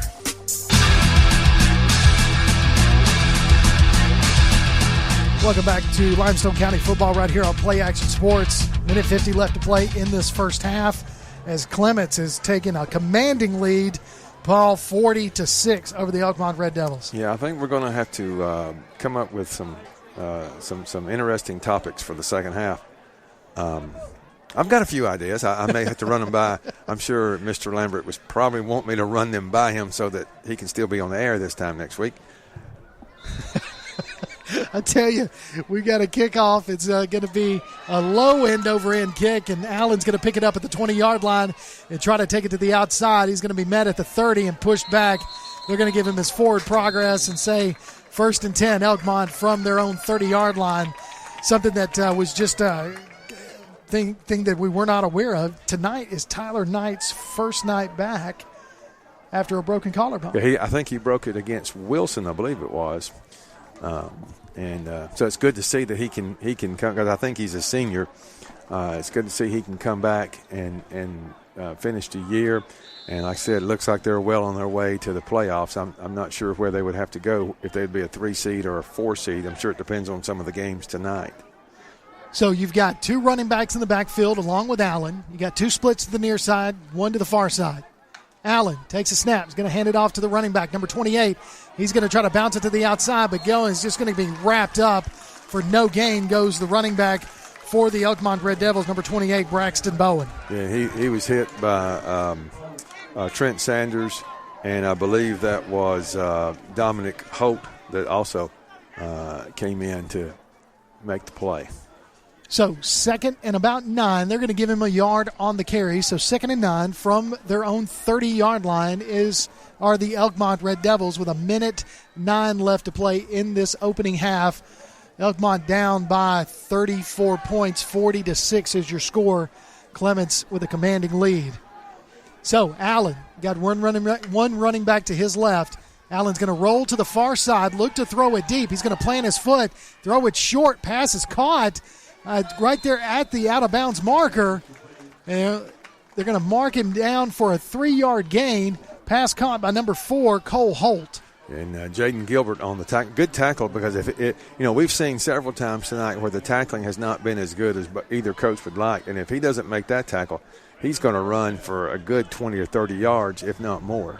So only a short gain on that. So it's going to be 3rd and 7 as the ball is marked at the 32-yard line. We're under a minute to play in this opening half.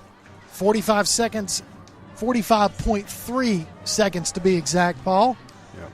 So trips to the far side. We got one split to the near side. Allen, nobody else in the backfield with him.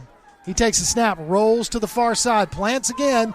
He's looking to throw it deep, and he does. He throws it deep. Pass, right off of the intended receiver, Cole Holt. I mean, he was able to get one hand on it, and it would have been a spectacular catch if he was able to bring that in. And if he stays upright, he's going to score. He had gotten behind the defense. The bad thing for Elkmont right now is that stops the clock 36.5 seconds, and that's going to give Clements an opportunity. And if you're Clements, this is one of those times you don't want to run it up, but you've also got to get yourself ready for the playoffs. So this will be a good time to try to do your 2-minute drill. So with the timeout, the Elkmont's called their third and final timeout of the half. Do we have some scores? We do. Some updates? Okay.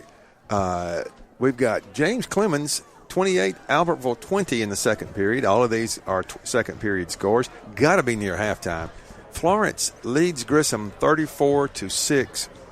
Athens 28, Decatur 21, and East Limestone and Sylvania are tied at 21. Now, are East Limestone and Sylvania, are they in the same region? Yeah, I think so. And the thing is, East Limestone played Russellville last week for first place in that region, and Russellville. So Russellville and Sylvania are in the same region. I'll have to check that. They might be, yeah. That's from can to can't. So you've got 4th and 7, and in East Limestone right now, sticking in second place in that region. So 4th and 7, Elkmont's going to punt it. Almost. Moore was almost able to get his hands on the punt as he was back there, and the ball is just going to roll out of bounds at the Clements 48-yard line. They're going to mark it at the 49-yard line. I tell you, Brady Moore got back there and almost got his hands all over that. He did. I've been told by our I don't know what he is. Our producer? He's a wonderful man. I know that. There's no question about that. But, yes, our producer says that it is a non-region game. I got a story about Sylvania I may tell you sometime. It's just a pretty good story about a playoff game at Danville several years ago where when I was teaching at Danville, we played Sylvania at Danville. So Brady Moore stays in at quarterback. Also back in the backfield is Tyler Knight. Tyler, again, back first night back for senior night after a broken collarbone. So, like I said, great to see him back. Ezel comes in the jet sweep. They fake the jet sweep to him as Moore tries to go out and is tackled for a loss in the backfield. So it looks like Clements is going to call a timeout with 19.6 seconds left to play in the first half. And I tell you, 19.6 looks like Coach Parker's wanting to try to get some more scores in. Yes. Bryson Miller, the sophomore for Elkmont, made a good play to bring Brady Moore down. And again, some folks might say, well, it's Clements, that's like they're running it up. He's working on, okay, boys, this is the first round of the playoffs. We're down 14-7. We've got the ball with 40 seconds left. This is what we want to do. This is better than any practice. You can practice this, but, your kids, they know the play. They know what you're trying to do. Here, you don't know what Elkmont's fixing to do, and it's a good opportunity to work on for Clements to work on Clements. It's not anything to do with trying to score more against Elkmont. It's an opportunity to work on something to simulate in a ball game that you may need later down the road. So you can enter your name for the Lawlers Fan of the Week at PASnetwork.net. We'll announce the winner during the post-game show of each Limestone County game. The winner gets a $20 Tasty Buck from Lawler's Barbecue. So that's 2 reasons to listen to us during the post-game show tonight. Indeed. You'll find out who the Limestone County player of the game is, and you'll also find out who the Lawlers Fan of the Week is. Now, does Lawlers, do they spell barbecue with a C or a Q? I'm a Q guy. There's nothing wrong with the C. There's nothing wrong with it. But I respect the people that use the Q. So Moore still in at quarterback. He's going to fake the jet sweep to He's going to sling it out here to Patrick. This is going to be short. It just kind of bounced right in front of Patrick's hands as the ball only took he threw the pass out to about the 50-yard line. So it was only going to be about a 6-yard gain, but the ball bounced before it got to Patrick. Well, and again, that's probably good, because if he catches it, he's going to be tackled. Of course, I think Clements has got plenty of timeouts, but they would have had to have used one, and it was only going to be about a 5 or a 6-yard gain. Is there a penalty? There is a penalty flag on the play.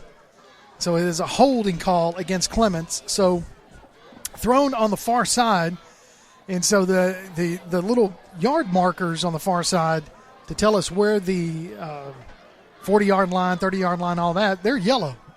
And so the yellow flag kind of blended in with that yellow over there. Well, plus I am not only am I color blind, I am color stupid. So I can't tell you what color the field is. But thank goodness for glasses for me. So Gilbert back in. He's going to fake the handoff, and he's electrifying, trying to get to the outside, and he does. Crosses the 50. He's well on his way. Is he going to be caught from behind? He looks over his shoulder, stops, and turns, and tries to get out of bounds, and he does at the 15-yard line with 3.3 seconds left to play in the first half. Goes Gilbert for a huge run, and there's a timeout on the field, and it's the Clements Colts with it should be their final timeout of the half. See, Dylan's too humble. I mean, not Dylan. Jaden's too humble. He doesn't think he's as fast as he is. And I don't know that he would have scored then, but he slowed down. And, if he just keeps going.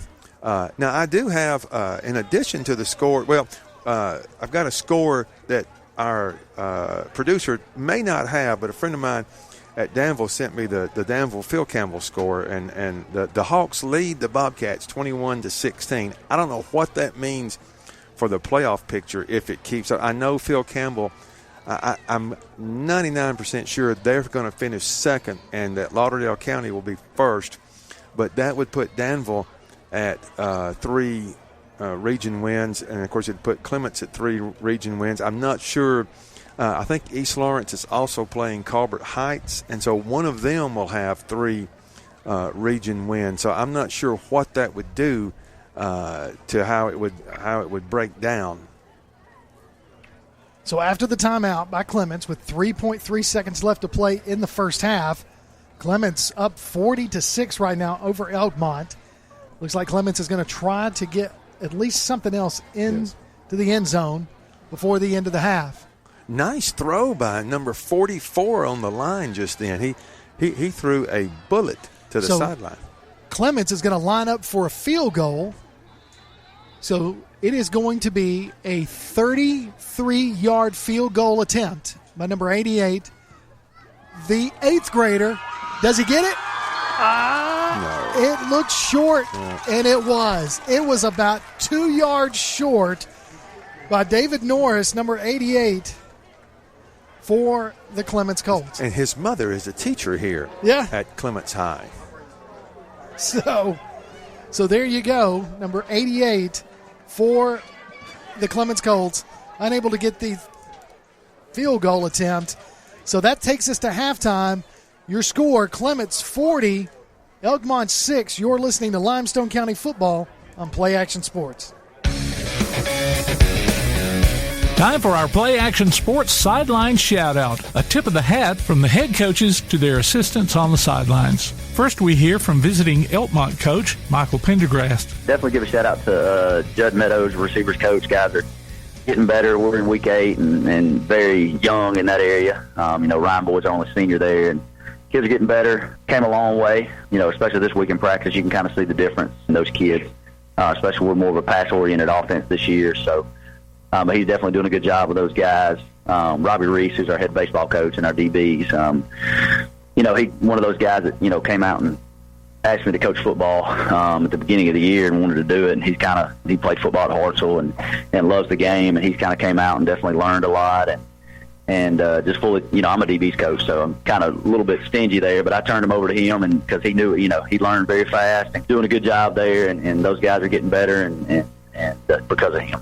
Jeffrey Cole, been working with our O-line, and I met him he's kind of volunteered, but I met him at Elkmont Town Hall when we went to the Town Hall meeting just to meet some of those guys, and asked for a little help on our new weight room that we're about to get. And, they met him there, him and his wife there, and he was talking to me about football, and he played college ball. And I said, well, man, that's great. We're looking for an O-line coach. And he's came up, and that's been one of our biggest struggles this year. And him and, Spencer's kind of working with the film, but that's probably our biggest area of improvement, I think. We went into first week against Randolph and gave up quite a few sacks, and so we really focused on pass protection. That second week we went into Ardmore, and we thought we did a really good job of pass protection, but didn't do a good job of run support. And then after that, of course, we had a few injuries, and we've had to make shift in O-line because the guys were out with COVID or sick or whatever. He's done a really good job to handle those situations and kind of help out in that area, and we feel like we got a good young offensive line right now, and they're really improving with their footwork, and it looks like they've came a long way. Next, we hear from Clements coach Michael Parker. Keith Haker. Keith is a volunteer for us. He's a sort of like your right-hand man. Anything you need done, Keith is there to get it done for you. He's a very good, knowledgeable football guy, and also good with his hands, man, which I'm not. So he takes care of me in that aspect. So if anything needs fixing, I can count on Haker to fall in there and help me get it done. So he's a blessing for us to have on the staff. Maurice Pryor. Maurice has been with me for 3 years now. Brought him on staff my second year I was here, and he's a running backs coach. Does a great job. He's good with our kids. Kids respect him, and he demands a lot out of them. Couldn't ask for a better coach than Maurice. Ben White is an alumni from here. Just got finished playing football at Birmingham Southern and wanted to get into some coaching, so he's on staff here with us now. He helps with the middle school program and does an excellent job with that. Calls the defense down there, and just a very knowledgeable guy, young guy, very energetic. So he's a big plus for us to have on staff. And the head middle school coach is Ken Knight. His son is a senior for me this year, but Ken wanted to coach the middle school kids, so I turned that over to him, and he's done an excellent job. He's very green, as far as being a head coach. He's knowledgeable football-wise, but he learned a lot this year. I expect us to get a whole lot better on that level, too. And the other one is going to be Stacy Pope. Stacy works here on school. He's on campus with us. Stacy's another guy that just does everything for me. If I need something done, I can call on him, and it gets done. No questions asked. And equipment truck, he drives the equipment truck for me to the away games. When we get there on the bus, he's already got it set up and unloaded. Kids go by there and get their bags and go on in and get set up. So he does a lot of stuff behind the scenes that nobody knows anything about, and he doesn't really want praise for it. He just wants to help. I got a really good staff, and proud to be a part of them. That's tonight's Sideline Shoutout. We'll be back with a halftime show after this from Play Action Sports.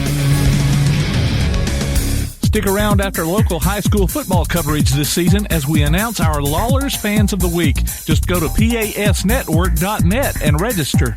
Then listen during the postgame show of each regular season game as we pick the winner of a $20 Tasty Buck from Lawler's Barbecue.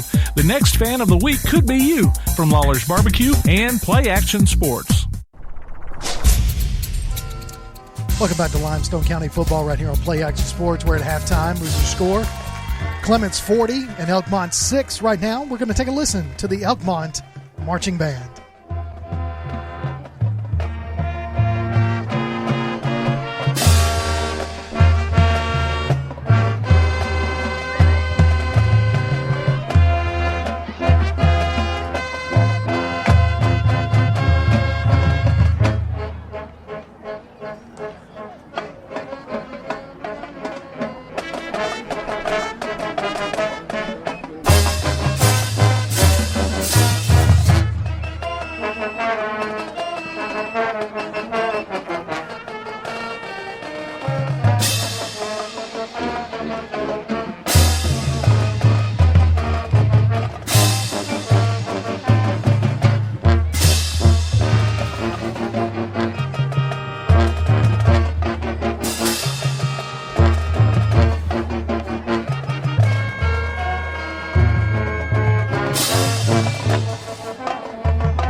That was the Elkmont Red Devils Marching Band with their renditions of a little Ode to Queen. I think I heard a little bit of Bohemian Rhapsody right there at the end, along with We Are the Champions.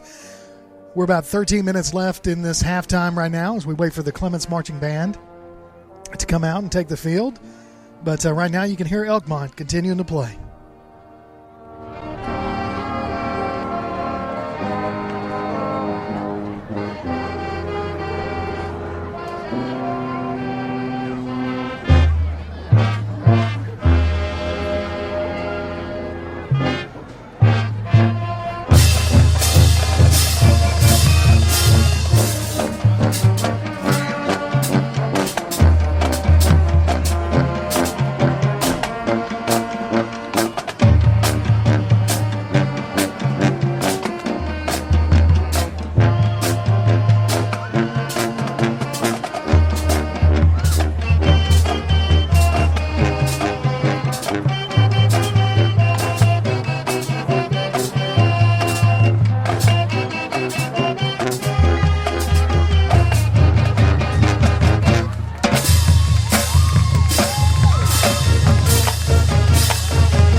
And that was the Elkmont Marching Band finishing strong right there at the end. I tell you, they had a majorette go out there and twirl 2 batons, throw them up in the air, did the splits.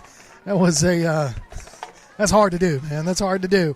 I tell you, again, we're at halftime right here in Clements at MT Newman Stadium with Clements Colts on top right now in this regional matchup in Region 8 play between the 3A Clements Colts and the visiting Elkmont Red Devils. Like I said, Clements on top 40-6. You can go to tailgatetalk.net, enter your nominations for the Applebee's Athlete of the Week, and vote on this week's poll. We'll announce the winner Saturday between 10 and noon on Applebee's Tailgate Talk right there on WKAC. The winner receives a gift card from Athens Applebee's and a Tailgate Talk t-shirt from Gotcha's Covered, screen printing, and more. Clements Colts band's about to take the field here in just a second. But just to recap a little bit of the first half action, quarterback for Clements Colts, Jalen Gilbert, just kind of running all over the offense to get into the end zone several times tonight. And also the other quarterback, Brady Moore, able to also get in the end zone. He and Ezel contributing with a couple of 2-point conversions and just a really good offensive performance by the Clements Colts in this first half, Paul. And as we get ready for Clements, we're going to listen to their marching band here in just a second. But what are your thoughts on the first half? Well, it's like you said, Clements established their dominance, and they've come out, and that's what you do when you play a team like Elkmont. You got to get ahead early and get them out of the game, and they've done that, and now it's going to be important to stay healthy. So, of course, Elkmont, big running back Ryan Boyd had a big 29-yard touchdown run earlier in the first quarter, but he got knocked out of the game. We haven't seen him since, and it's kind of the offense has kind of sputtered a little bit since then. Yes, they have. I'll have to look see if he's on the sidelines, if he's got his pads on. I didn't think to do that, so I'll try to do that when they come out. Well, right now you've got the Clements Colts marching band taking the field and getting ready for their halftime show. So what we want to do is we want to listen to Clements, the Clements marching band, bringing us tonight's halftime action.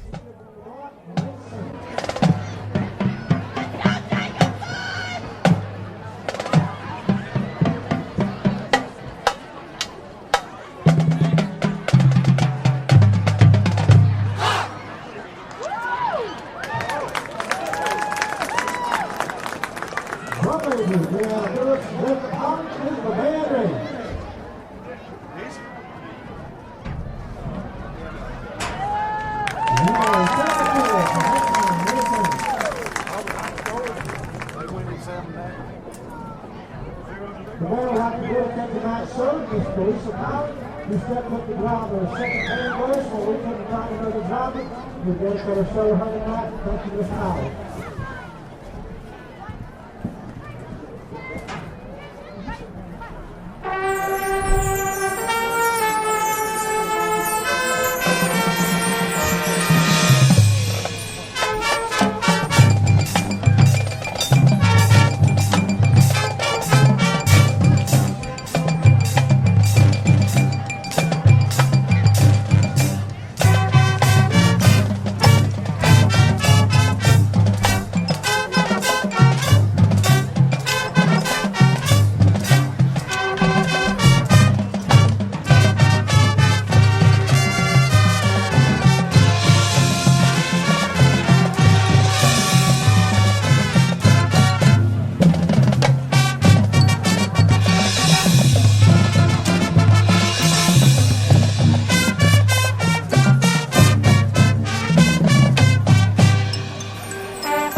That was the Clements High School Marching Band, Paul. I heard a little bit of New Kids on the Block. I heard a little bit of Backstreet Boys.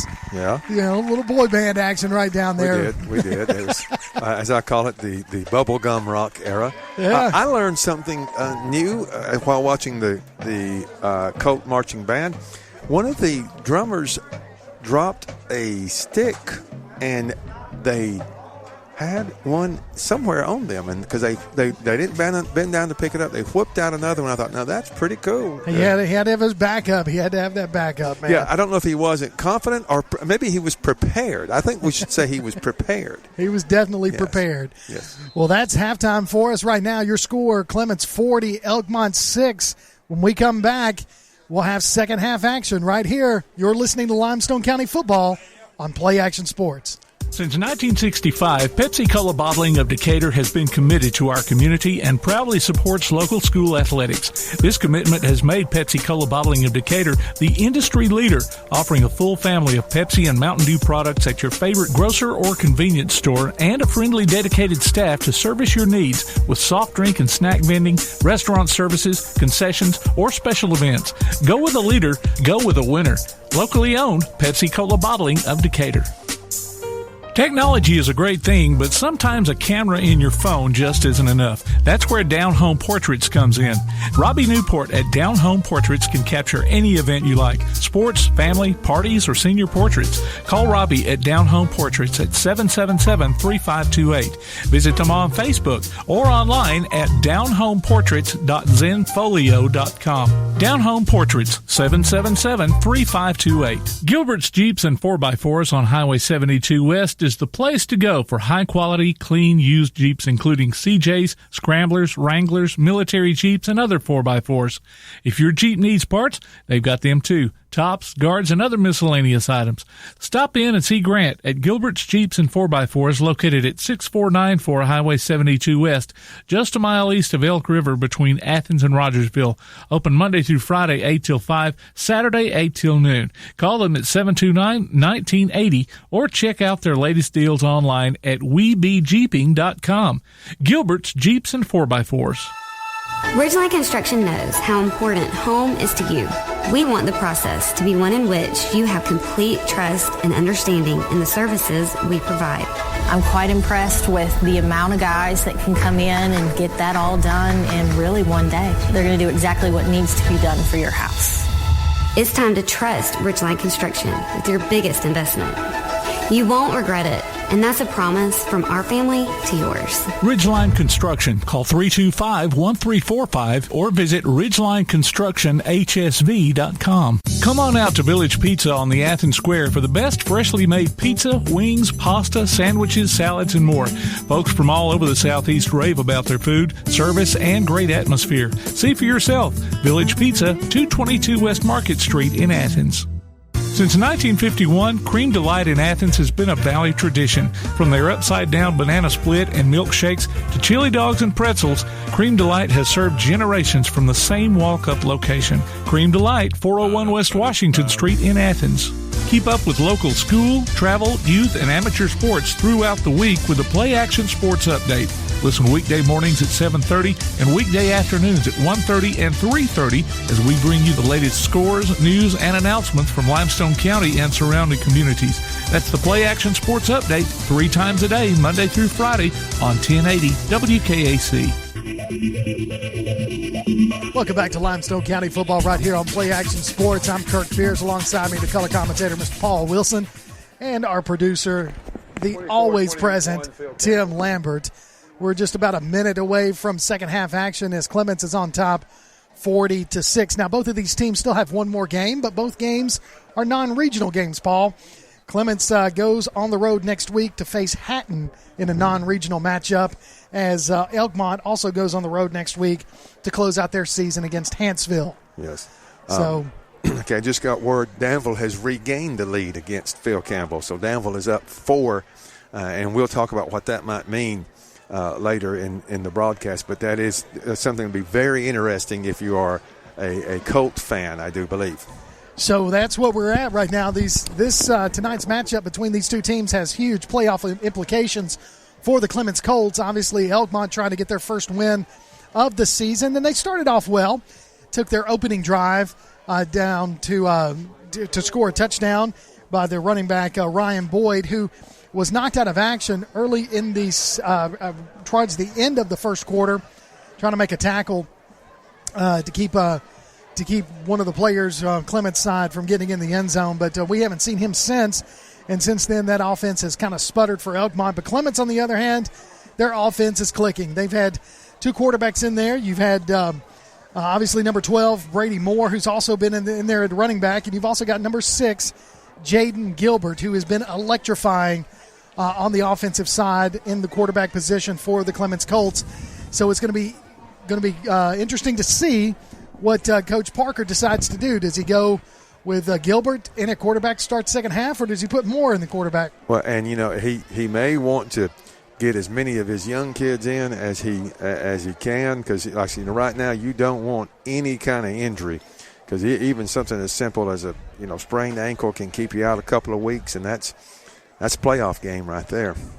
No doubt that is the case. I mean, you want to make sure that you've got as many healthy bodies as you can in that starting lineup as you get in and ready for the next season, which is playoff season. So listen for the Coaches Show Tuesday through Thursday on 1080 AM WKAC. What we do is talk to the local coaches and get the scoop on their teams. If you miss it, you can go to WKAC Sports page at WKAC1080.com and click on your team's link to find the archives. Now, Clements won the coin toss to start the game and elected to receive. So Elkmont is going to start the second half with the ball if everything goes well on this kickoff. Yes, and on a side note, let me say that the first half of this Clements-Elkmont game has lasted longer than at least 2 of Elizabeth Taylor's marriages. Wow. That's pretty short. I'm just saying. I'm just telling you right now, Lizzie loved them and left them pretty quick. Well, so far with this 34-point lead, Clements has kind of left Elkmont behind as well. Indeed they have. But again, right now, if you're Elkmont, you come out, you tell your kids in the locker room, the only way to win the game is to win the second half. We win the second half. We don't win the game. We won the second half. And so that's what you try to do right now. And if you're Clements, you just say, okay, boys, let's stay healthy. Let's get after it, because you get hurt when you don't play hard. And so they want to still play hard. So back deep to receive for the Elkmont Red Devils. They've got Hagermaker, number 12. You've also got number 8, Roe Allen, and number 2, Chambliss. Allen's going to take the ball at about his 22-yard line. He's going to try to find a crease to the outside. He's going to be tackled at the 30-yard line. So that's where we're going to start the second half. 1st and 10, Elkmont from their own 30. Yes, and in the words of Chris Berman, he was tackled by Brandon. We wish you a Merry Whitmas. I think you've been waiting all night to say that. I really do. I come up with that the last time I was here, and I didn't have the courage, guts, or maybe I had the sense not to say it. I don't know, but either way, whatever I needed to have, I got now, or what I don't need to have, I got it. So anyway, we got it out of the way.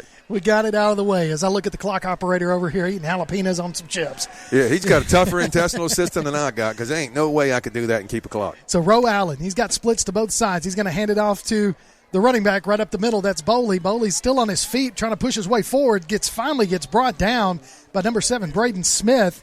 And number 7 tackles number 7 after Boley gets about 4 yards on the play. 5 yards is what they're going to give him. 2nd down and 5. Good run there by Boley. Yeah, they run hard. Now, like I said, they hadn't got a victory this year, but those kids, they play hard, they run hard.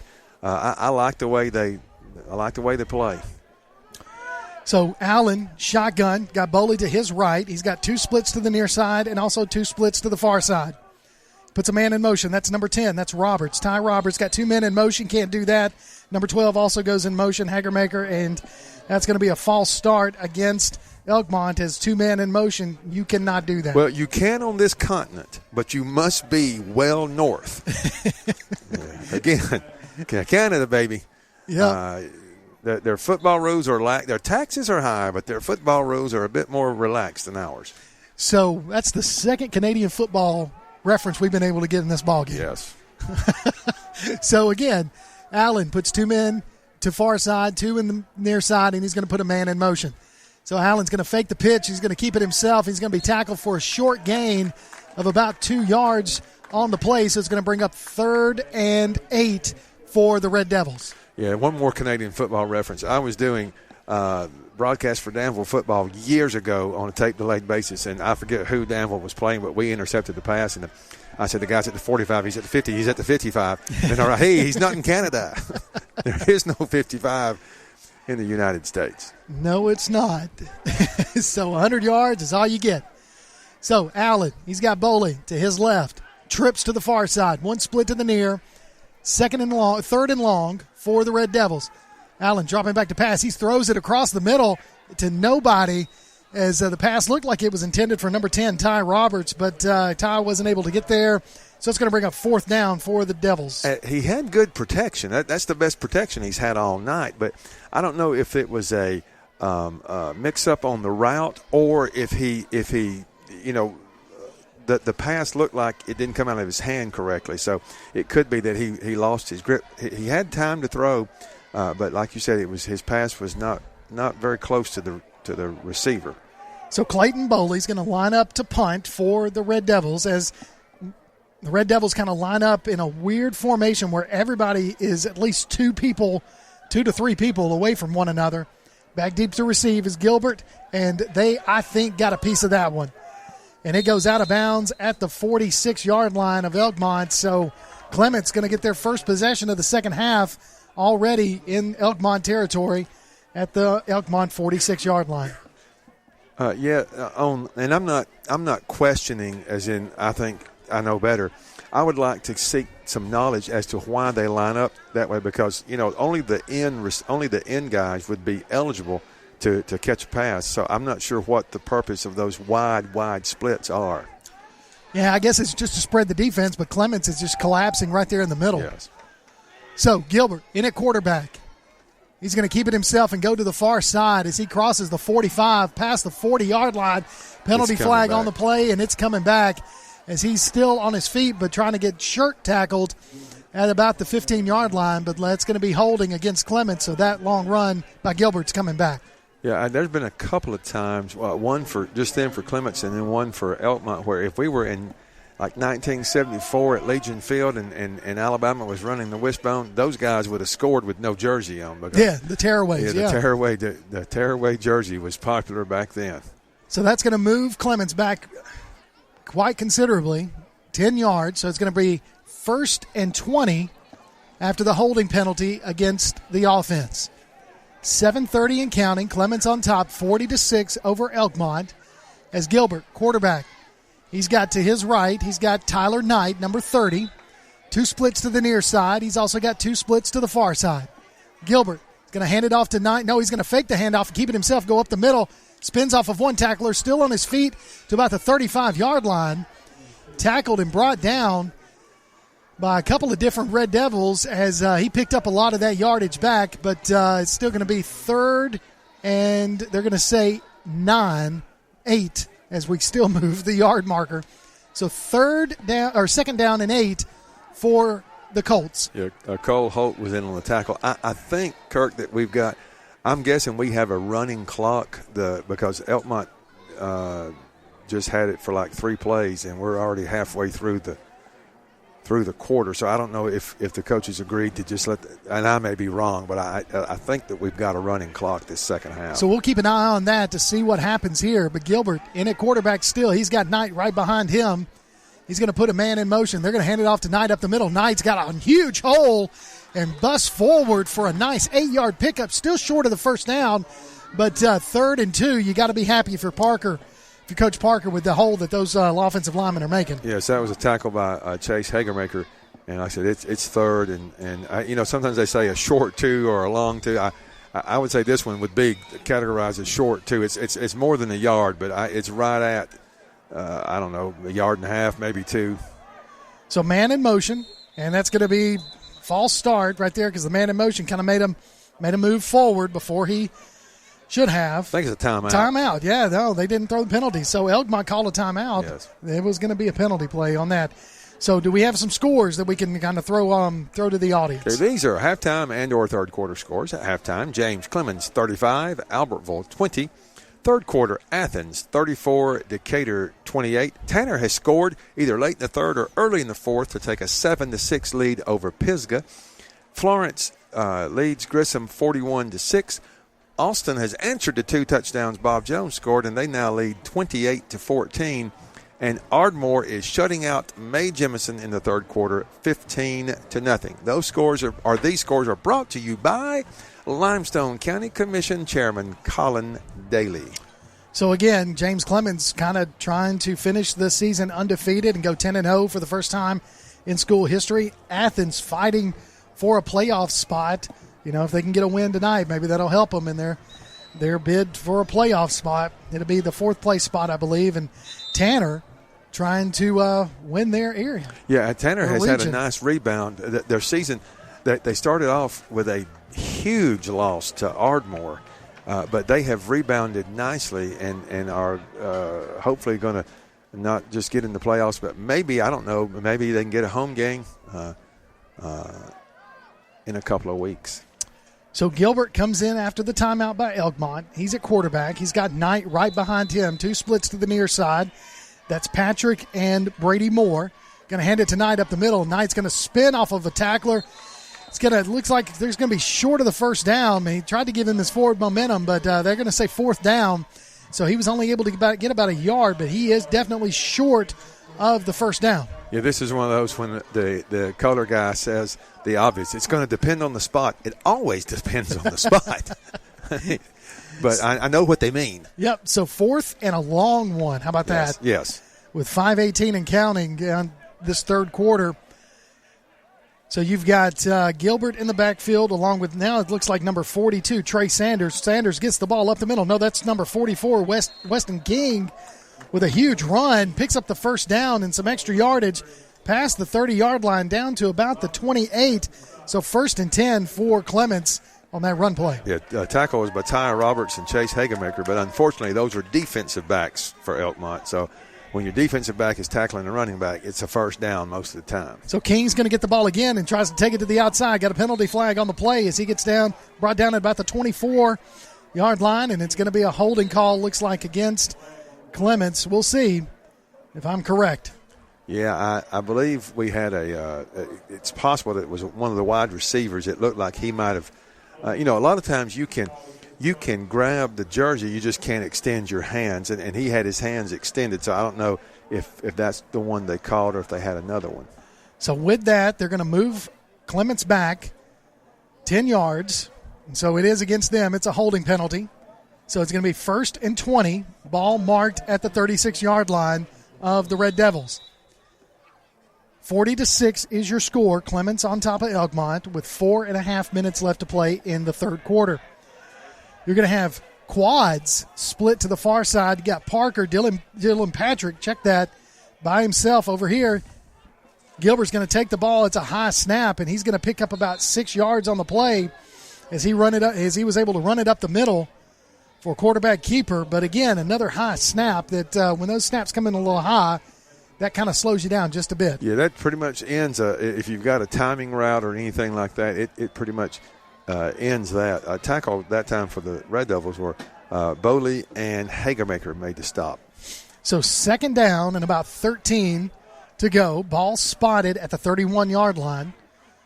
So trips to the far side. We're going to have Patrick and Ezel over here to the near side. It's going to be a pitch to number 12, Moore, as Moore crosses the 25. Brought down at the 20-yard line as he's short of the first down by about 1.5 yards. But nice little put Moore in motion and then just pitch it to him. Well, and for those who are fascinated with meteorology, that was very interesting. We had lightning and then thunder. So you could say that since they were so close together, you could say that it was raining in your area. Because, Bob Barron taught us you can count the time between the lightning and the thunder. Yes, you can. So you've got shotgun formation and Tyler Knight in behind. But you can't get information like that on just any football broadcast. No, I'm going to tell you. You did. As Gilbert hands the ball off to Knight up the middle, Knight is going to be short of the first down. So it's going to bring up 4th down as the ball is marked at the 19-yard line. So 4th down and about a yard for the first down.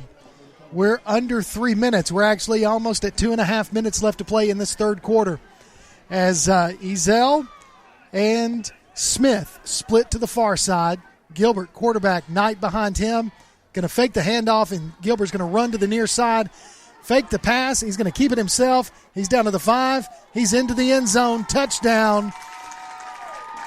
Touchdown goes Gilbert for another Clements score as Gilbert puts another touchdown on the board. That's like his 3rd or 4th tonight. Yes. And the clock is running, so I think we're going to have a running clock the rest of the way. Yep, so we're at 2 minutes and under as Clements goes up 46-6. It looks like they're going to try the extra point.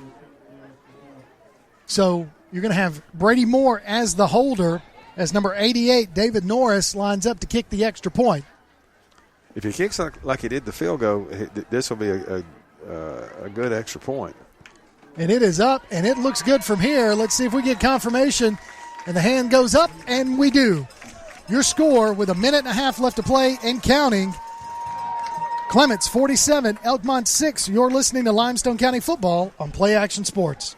Gin House Barbecue has been an Elkmont tradition for many years, and that tradition continues today. Come by for a visit and try out some old favorites as well as some tasty new additions. Barbecue pork, ham and chicken, St. Louis-style ribs, catfish, pork chops, hamburger steak, just to name a few.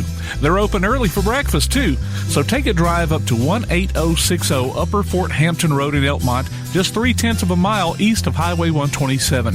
Eat in or call ahead and have your order waiting on you. Call 732-4579. Gin House Barbecue and Elkmont tradition. Welcome back to Limestone County Football on Play Action Sports. 47-6 is your score. Clements on top of Elkmont. And we do have a running clock right now. We're well under a minute. We're about 30 seconds left to play in this third quarter as Clements lines up to kick off. Kick is up, and Allen's going to catch it at about the 25-yard line, take it to the far side, cut across the middle, tries to bounce it to the near side. He's got one man to beat right over here, crosses the 40, still on his feet, past the 50, goes out of bounds at about the 46-yard line, and that's going to be the last play of the third quarter, that kickoff, as Allen returned that kickoff. Really, Elkmont's going to have really good field position to start the fourth quarter. So with that, the end of the third quarter, your score 47-6. Clements on top of Elkmont. We'll take another break. You're listening to Limestone County Football on Play Action Sports. Technology is a great thing, but sometimes a camera in your phone just isn't enough. That's where Down Home Portraits comes in. Robbie Newport at Down Home Portraits can capture any event you like. Sports, family, parties, or senior portraits. Call Robbie at Down Home Portraits at 777-3528. Visit them on Facebook or online at downhomeportraits.zenfolio.com. Down Home Portraits, 777-3528. Since 1965, Pepsi-Cola Bottling of Decatur has been committed to our community and proudly supports local school athletics. This commitment has made Pepsi-Cola Bottling of Decatur the industry leader, offering a full family of Pepsi and Mountain Dew products at your favorite grocer or convenience store and a friendly, dedicated staff to service your needs with soft drink and snack vending, restaurant services, concessions, or special events. Go with a leader, go with a winner. Locally owned, Pepsi-Cola Bottling of Decatur. Welcome back to Limestone County Football on Play Action Sports. We're at MT Newman Stadium, home of the Clemson Colts, as we start fourth quarter action. And Elkmont got the ball, 1st and 10 from the Clements 46-yard line as the defense comes out from the Clements side, and Elkmont's already out there on the field. Yeah, the Colt defense, you could say they were grazing on the wrong side of the pasture just then as they scurried to get on the correct side of the line of scrimmage. Yes, they were. Lots of grazing. And this grass is still green. It's good for grazing, I would imagine. Well, I don't know. The sprinklers came on earlier. We could get Les Miles out here. He could tell us. Yeah, he could tell us what he's not a Colt, but he is a grazer. Yes, he is. Among other. Anyway. So, Roe Allen, your quarterback for the Elkmont Red Devils. He's got Boley to his left. He's going to fake the handoff to Boley. He's going to keep it himself, push off of one tackler, still on his feet as he gets the first down, getting a couple of extra yards as he gets all the way down to the 35, 33, 32. They're going to keep walking. They're going to say he went out of bounds at the 31-yard line. So a good run there by Roe Allen. And, Kirk, this is related to Clements. It's not necessarily this football game. Right now, Danville's ahead of Phil Campbell, and Colbert Heights is leading East Lawrence. Last score I saw was 7-0 at halftime. That would make it very interesting in how they break ties, as it could set up a three-way tie for third between Clements, Danville, and Colbert Heights. So we'll get a little bit more in depth in that after this play right there. Roe Allen hands it off to the running back. Looked like it was number 22, 28, Braxton Bowen, as he takes it for another first down, for another Elkmont first down. So good run there by Bowen. Yeah, I know on the three-way tie, I know they go head-to-head, and if it's those three teams, they would all be tied at 1-1. I don't know for sure what the next tiebreaker is. If it's what I think, we can talk about that on the next play as well. All right, so Allen, quarterback. He's got two running backs to his side. He's going to give it to Boley. Boley's going to keep going as he picks up some good yardage, almost 10 yards, and they spot him at the first down because I tell you, Boley was able to get in there and kind of bull rush his way forward and picks up at least 9 yards on the carry. And again, Elkmont's playing hard. They're not going to come back and win the ball game, but they're trying to finish as strong as they can, and that's a credit to their kids. It's a credit to their coaching staff. So Boley is the running back to the left, and number 28, that is Bowen, to the right. Allen's going to keep it himself. He's got clear room to run it all the way into the end zone, and he falls out of bounds short of the good. No, they're going to give him the touchdown. Looked like he went out of bounds at the 1, but they give him the touchdown. So Roe Allen gets in there for an Elkmont touchdown. Alabama fans have a thing they call Gothard's Notch in Penn State at Penn State, where Preston Gothard caught the ball about 3 yards in bounds, and they caught him out of that may be known as Allen's Notch right there here on the Clements field. I'm not sure. Yeah, he looked like he stumbled out of bounds, but he must have gotten the ball over the pylon because the official over here called a touchdown. So Elkmont able to get another touchdown on the board. They're going for 2 as Roe Allen lines up in the shotgun. Going to hand it off to Boley up the middle. Boley kind of falls forward. Does he get in? He does. So Elkmont able to put 8 points on the board. Your score with 9 minutes left to play in the fourth quarter. Clements 47, Elkmont 14. You're listening to Limestone County Football on Play Action Sports. Ridgeline Construction knows how important home is to you. We want the process to be one in which you have complete trust and understanding in the services we provide. I'm quite impressed with the amount of guys that can come in and get that all done in really one day. They're going to do exactly what needs to be done for your house. It's time to trust Ridgeline Construction with your biggest investment. You won't regret it, and that's a promise from our family to yours. Ridgeline Construction. Call 325-1345 or visit ridgelineconstructionhsv.com. Welcome back to Limestone County Football on Play Action Sports. Running clock here at MT Newman Stadium as Clements is on top of Elkmont 47-14 as we're at 8 minutes left to play in this ball game. Elkmont able to punch the ball in for a score in the fourth quarter to try to close the gap just a little bit. And again, you do what you can do. You try to win the next play. You try to win the drive, and they can say that they took it down. Right now, they're winning the fourth quarter, and that's, you can't win ball games if you don't win quarters. And so they're not going to win the ball game, but they can win a quarter.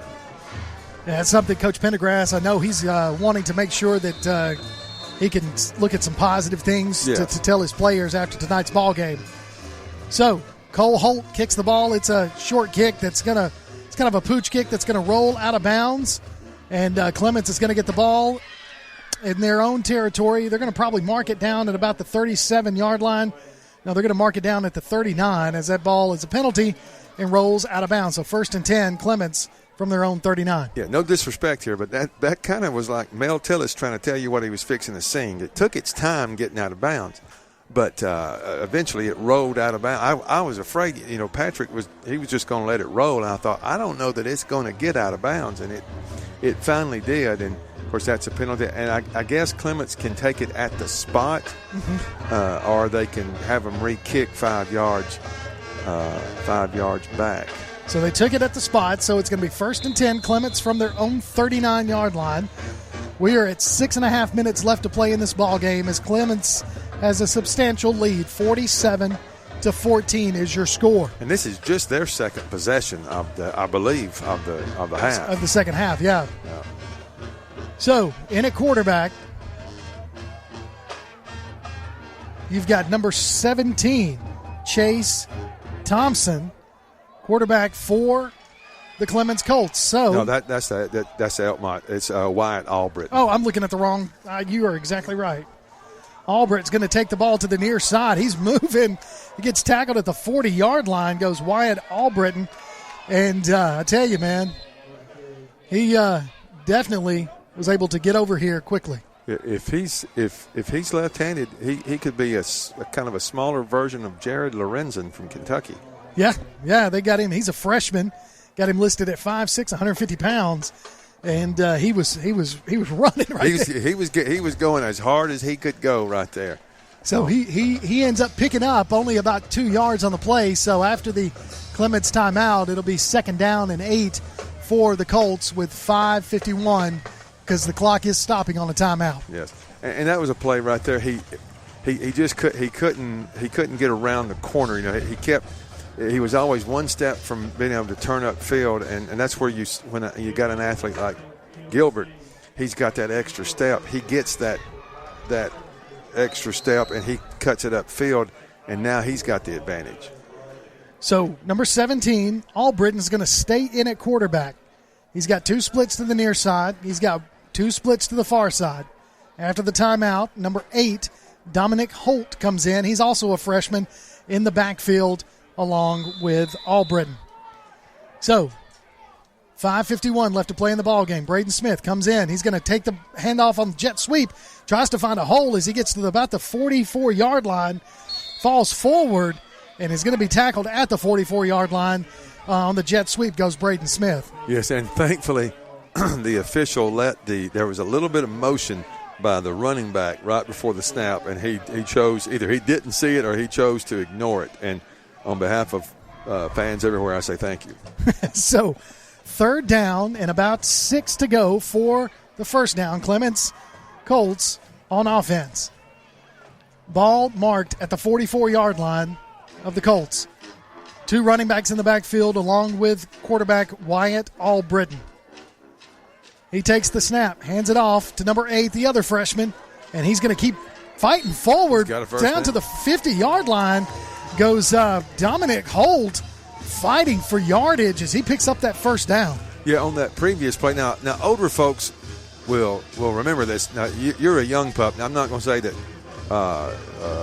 producer Lambert is an older person. I'm just going to say that if you drove his age, you might get pulled over on an unmarked county road. But the Nebraska center always looked like he was moving, and on that previous play, the Clements running back timed his move right at the snap. So Albritton's going to hand it off again to Dominic Holt as Dominic Holt cuts it across the middle. Wow, what a run there by Dominic Holt. Good run, about 7 yards on the carry. So Holt with a little bit of power right there. Yeah, you know, when he first gets the ball, it looks like he's a little hesitant, but once he turns upfield, he puts it in another gear, and he's gotten some tough yardage the last 2 carries. 5'9", 145-pound freshman is Dominic Holt. So let's see if they give it to him again. So Albritton, quarterback, shotgun, takes the snap. He's going to hand it off to the other running back. That's number 9. Not sure who that is. Yeah, I don't have a name for him, but penalty flag on the play as number 9 is tackled short of the 40-yard line. So we'll see what they say. Yeah, Caden Blade made the tackle. So this might go against Elkmont for maybe a face mask. We're waiting to see. Yep, that's what it is. Face mask against Elkmont. So that's going to move the Colts deeper into Elkmont territory with 3:42 and counting left to play in this ball game. So your running backs, number 9, don't have a name for him, but number 8, Dominic Holt, back there along with Wyatt Albritton in at quarterback. 2 splits to the far side, 1 to the near side. Albritton takes the snap, hands it off to number 9. Number 9 tried to bounce his way to the outside, but he's met in the backfield. Loses the football. Elkmont's on it. Fumble recovery for Elkmont as they get the ball back with under 3.5 minutes left to play in this ball game. So Clements coughing up the ball, giving it to Elkmont. First turnover of the ball game tonight. I was going to say it's been a very cleanly played game from that standpoint. Hadn't been in fact, I don't remember a fumble. Much less, I know there hadn't been a turnover prior to now, but I don't even remember a fumble. And then the penalties, there's kind of been a few, but it's been a pretty well played game as far as handling the football and such as that. There's been some bad snaps here and there, yes, but for the most part, nothing that's been on the turf that would constitute a fumble. You are correct. So 2 splits to the far side for Elkmont, 1 to the near side, 2 running backs in the backfield with Roe Allen. He puts a man in motion. That's number 4, Cole Holt. He goes from left to right. Allen's going to call his own number, take it to the far side. He's past the 40-yard line. He's going to be tackled and pushed out of bounds at the 41. So a 9-yard pickup there by Roe Allen for the Elkmont Red Devils. You know, and when you say man in motion, I always harken back to the St. Elmo's Fire theme. I believe it was John Parr. I think in one of the lyrics is, "I want to be your man in motion." I think it's what one of the lyrics would be. Yep, and then we have a penalty flag, so that's going to negate Roe Allen's big 9-yard run. So holding against the Elkmont Red Devils puts the ball back at their own 30-yard line and replay first down. And I think that reminds me of a Bruce Springsteen. I believe that was 1 step forward, 2 steps back. Is he the one? Didn't he have one of those, kind of that sad song, one of the sad songs that he sang? Very hard. You're going to make me just dive into my old classic rock, too. I mean, Give Me 3 Steps. Who was that? Leonard Skinner, wasn't it? So Bolin takes the ball to the far side, and he picks up some yardage as he gets past the initial line of scrimmage and pushed out of bounds for about a 5-yard gain. So it's going to bring up 2nd down and about 8 for Elkmont. And on the Colin Daly scoreboard, we have our first final. Pisgah scored to beat Tanner 14-13. And Pisgah will be your Class 2A Region 7 champion. So they'll be the 1 seed, and hopefully that means Tanner will be the 2 seed, but I don't have any idea if that's the case. So Roe Allen fakes the handoff, tries to go to the outside. He's wrapped up. No, he gets away, cuts it up the middle. He's down to the 40, past the 50-yard line, still on his feet. 1 man to beat, puts it in another gear, stops, stutter steps, and goes out of bounds. At about the 26-yard line goes Roe Allen. Kind of trying to do it all himself, Mr. Allen is, and I don't blame him. Yeah, on the fake, I thought the only one he didn't fake anybody. Clements was there, but he was able to break the tackle and go across the field and just more or less ran out of gas. So with the running clock, we are almost at 1 minute left to play in the fourth quarter with Clements on top, 47-14. Elkmont trying to put another score on the board before this minute is up. Allen, shotgun. Gives the handoff to Bolin. Bolin goes to the far side, trying to find another blocker, bounces off another tackler, and is still on his feet. Finally brought down short of the first down marker by about 1 yard based on the spot. So they're calling officials timeout as they move the chains, looks like, or at least move the I think they're saying that he was injured. They thought he was injured is what they it looked to me like that they were. He kind of stayed on the ground for a little bit, and I think that's what. And Elkmont could have called timeout. Yeah, it looks like that's what they did with 37 seconds left to play in this ball game. And I know Coach Pendergrass is wanting to try to come up with a play that'll get them in the end zone to close this gap a little bit. Again, you want to see your kids be successful. This is an opportunity for them to have success. And who knows, next week they may be playing Hansel and they may be down 6. And they're on the 17-yard line, and they're getting a rep right here. Let me give some scores. Go ahead. James Clemens leads Albertville 48-20. Florence 48, Grissom 6, Sylvania 34, East Limestone 21. And at the end of the third quarter, those were fourth quarter scores. At the end of the third quarter, Decatur 35, Athens 34. Bob Jones trailing Austin 35-21, also in the fourth quarter. Wow. Thank you, Limestone County Commission Chairman Colin Daly. So after the timeout, Elkmont's got the ball, 2nd and short as the ball is spotted at about the 17-yard line of Clements with 37.8 seconds left to play in this ball game. Allen, quarterback, 2 running backs beside him. He drops back to pass. He's going to throw it towards the end zone. The ball is up, and it is caught in the end zone. Is it complete? Did he get his feet down? Touchdown, Elkmont. Roe Allen able to get the score right there. Pass caught, trying to get that number. Not sure if you can see it, Paul. Oh, no. Looks like number 10. Okay, that's Ty Roberts. Ty Roberts catching the touchdown pass with 15 seconds left and counting. And counting. Yeah, that was the. It looked like if I was a defensive back coach for Clements, I'd say, son, if you're going to watch, you have to pay to get in, because it looked like he spectated that time, and maybe he thought it was going to be overthrown, but the Elkmont player made a nice play, and I believe that's going to be our ball game. That is our ball game. 2-point conversion was good. Looked like number 28 was able to get in the end zone, Braxton Bowen. So that's going to be your final score. Clements 47, Elkmont 22. So huge win for Clements as they put another region win in the column there. And unfortunately for Elkmont, not able to get their first victory, but they went down fighting. No, and if I don't know what the over and under was in this game, but if it was 68, this would make Scott Van Pelt's bad beats on ESPN.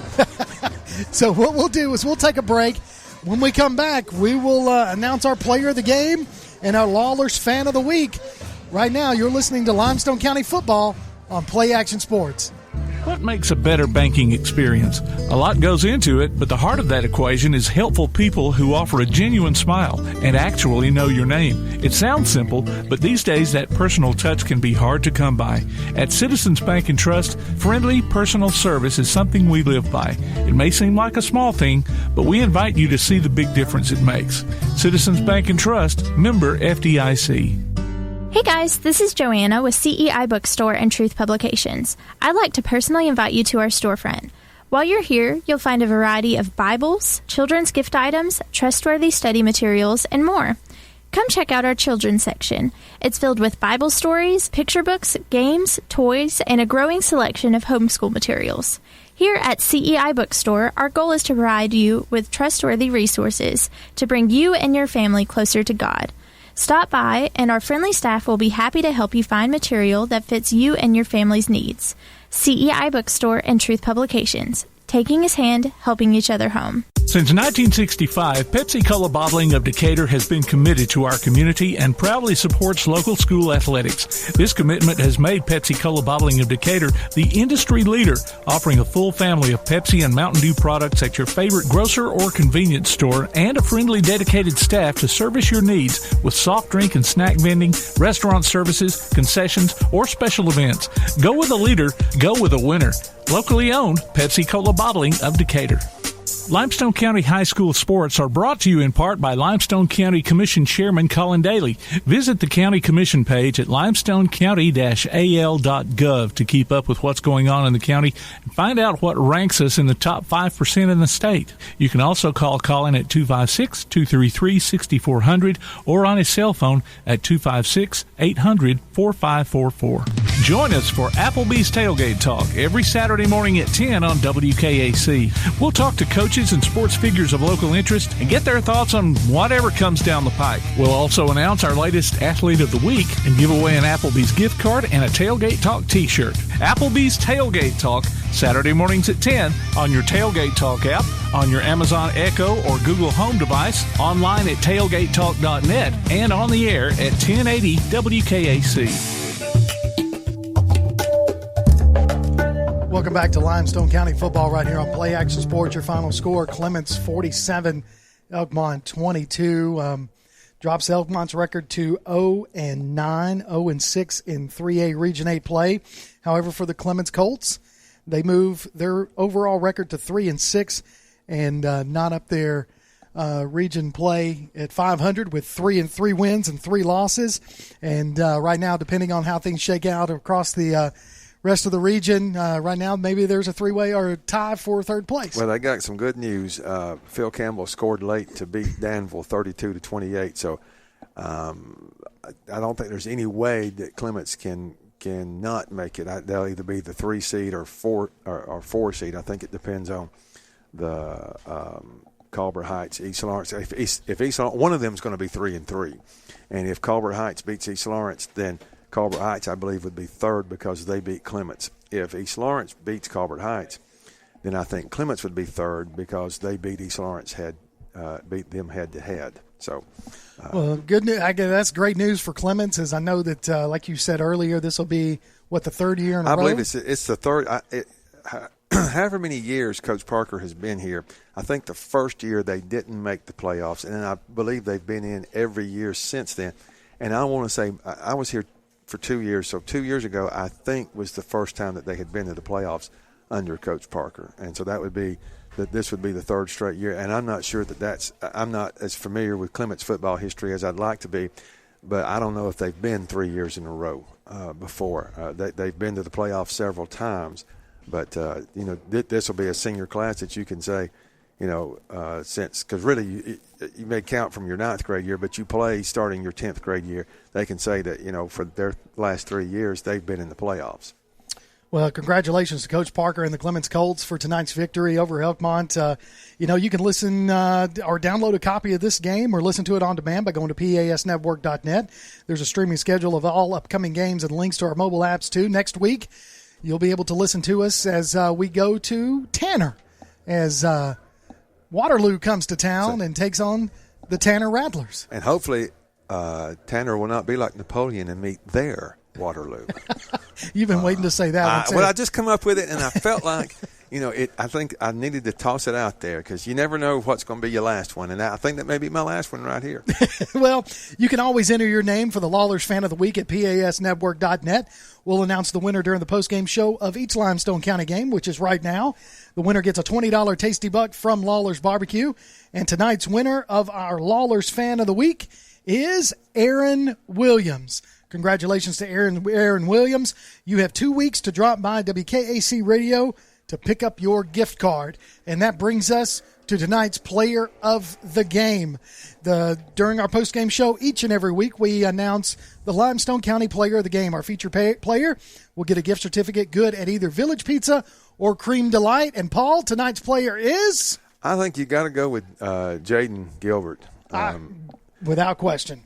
He just, the way he ran the football, and he threw for, I think it was one or two? I think it was. He threw for 1 touchdown and ran for 3. Okay, so I believe that young man deserves a pizza or some delicious ice cream. Of course, I'm sure you can get chicken fingers or whatever from Cream Delight, but I know if I've got my gift card, if it's for a whole meal and a dessert, that's great. But if I just got to pick one, I've got to go with the ice cream. Well, see, that's where I'm going to be on the other side. I'm going to go to Village, and I'm going to get me a pizza. And then as an appetizer, I'm going to load up on the fire and ice wings. Well, now, okay, and I'm not – see, I don't know. Do they get a choice? Well, yeah, they get to choose between Cream Delight or Village Pizza. So a large pizza or a chili dog and a milkshake. See, I'm going to go ahead. I'm telling you right now, I'm going to go to Village, and I'm going to get the large pizza, and I'm going to come out of pocket for some fire and ice. Okay, here's what I'm going to do. Just telling you. Here's what I'm going to do. I'm going to see if the wife says, do you mind if me and the children go to the lake? I'm going to say, y'all go do that, and I'll do whatever I got to do around the house. Then I'm getting the pizza. If they're not going to the lake, I'm going to say, I got to go to Athens for a little while. And then I'm getting the chili dog and the milkshake because I'm not sharing either one with the family. That's what's got me looking. I didn't get this body by sharing food, and so I don't want to change it. Well, that's our tonight's ball game. Paul, you got anything else you want to add about tonight's ball game? No, I just enjoy. I love coming to Clements. Love coming to Limestone County. I like to watch Limestone County football. I grew up this area, and it was huge in the 70s. And even though this game wasn't as close as you'd like to see them be, it's just always good to get back to Limestone County. Well, I appreciate you being here tonight. It's been great calling the ball game with you. It's first time here for me with you, and it's been an honor to be able to be up here in the booth and watch this ball game. Your final score, Clements 47, Elkmont 22.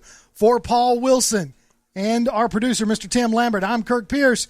You've been listening to Limestone County football right here on Play Action Sports.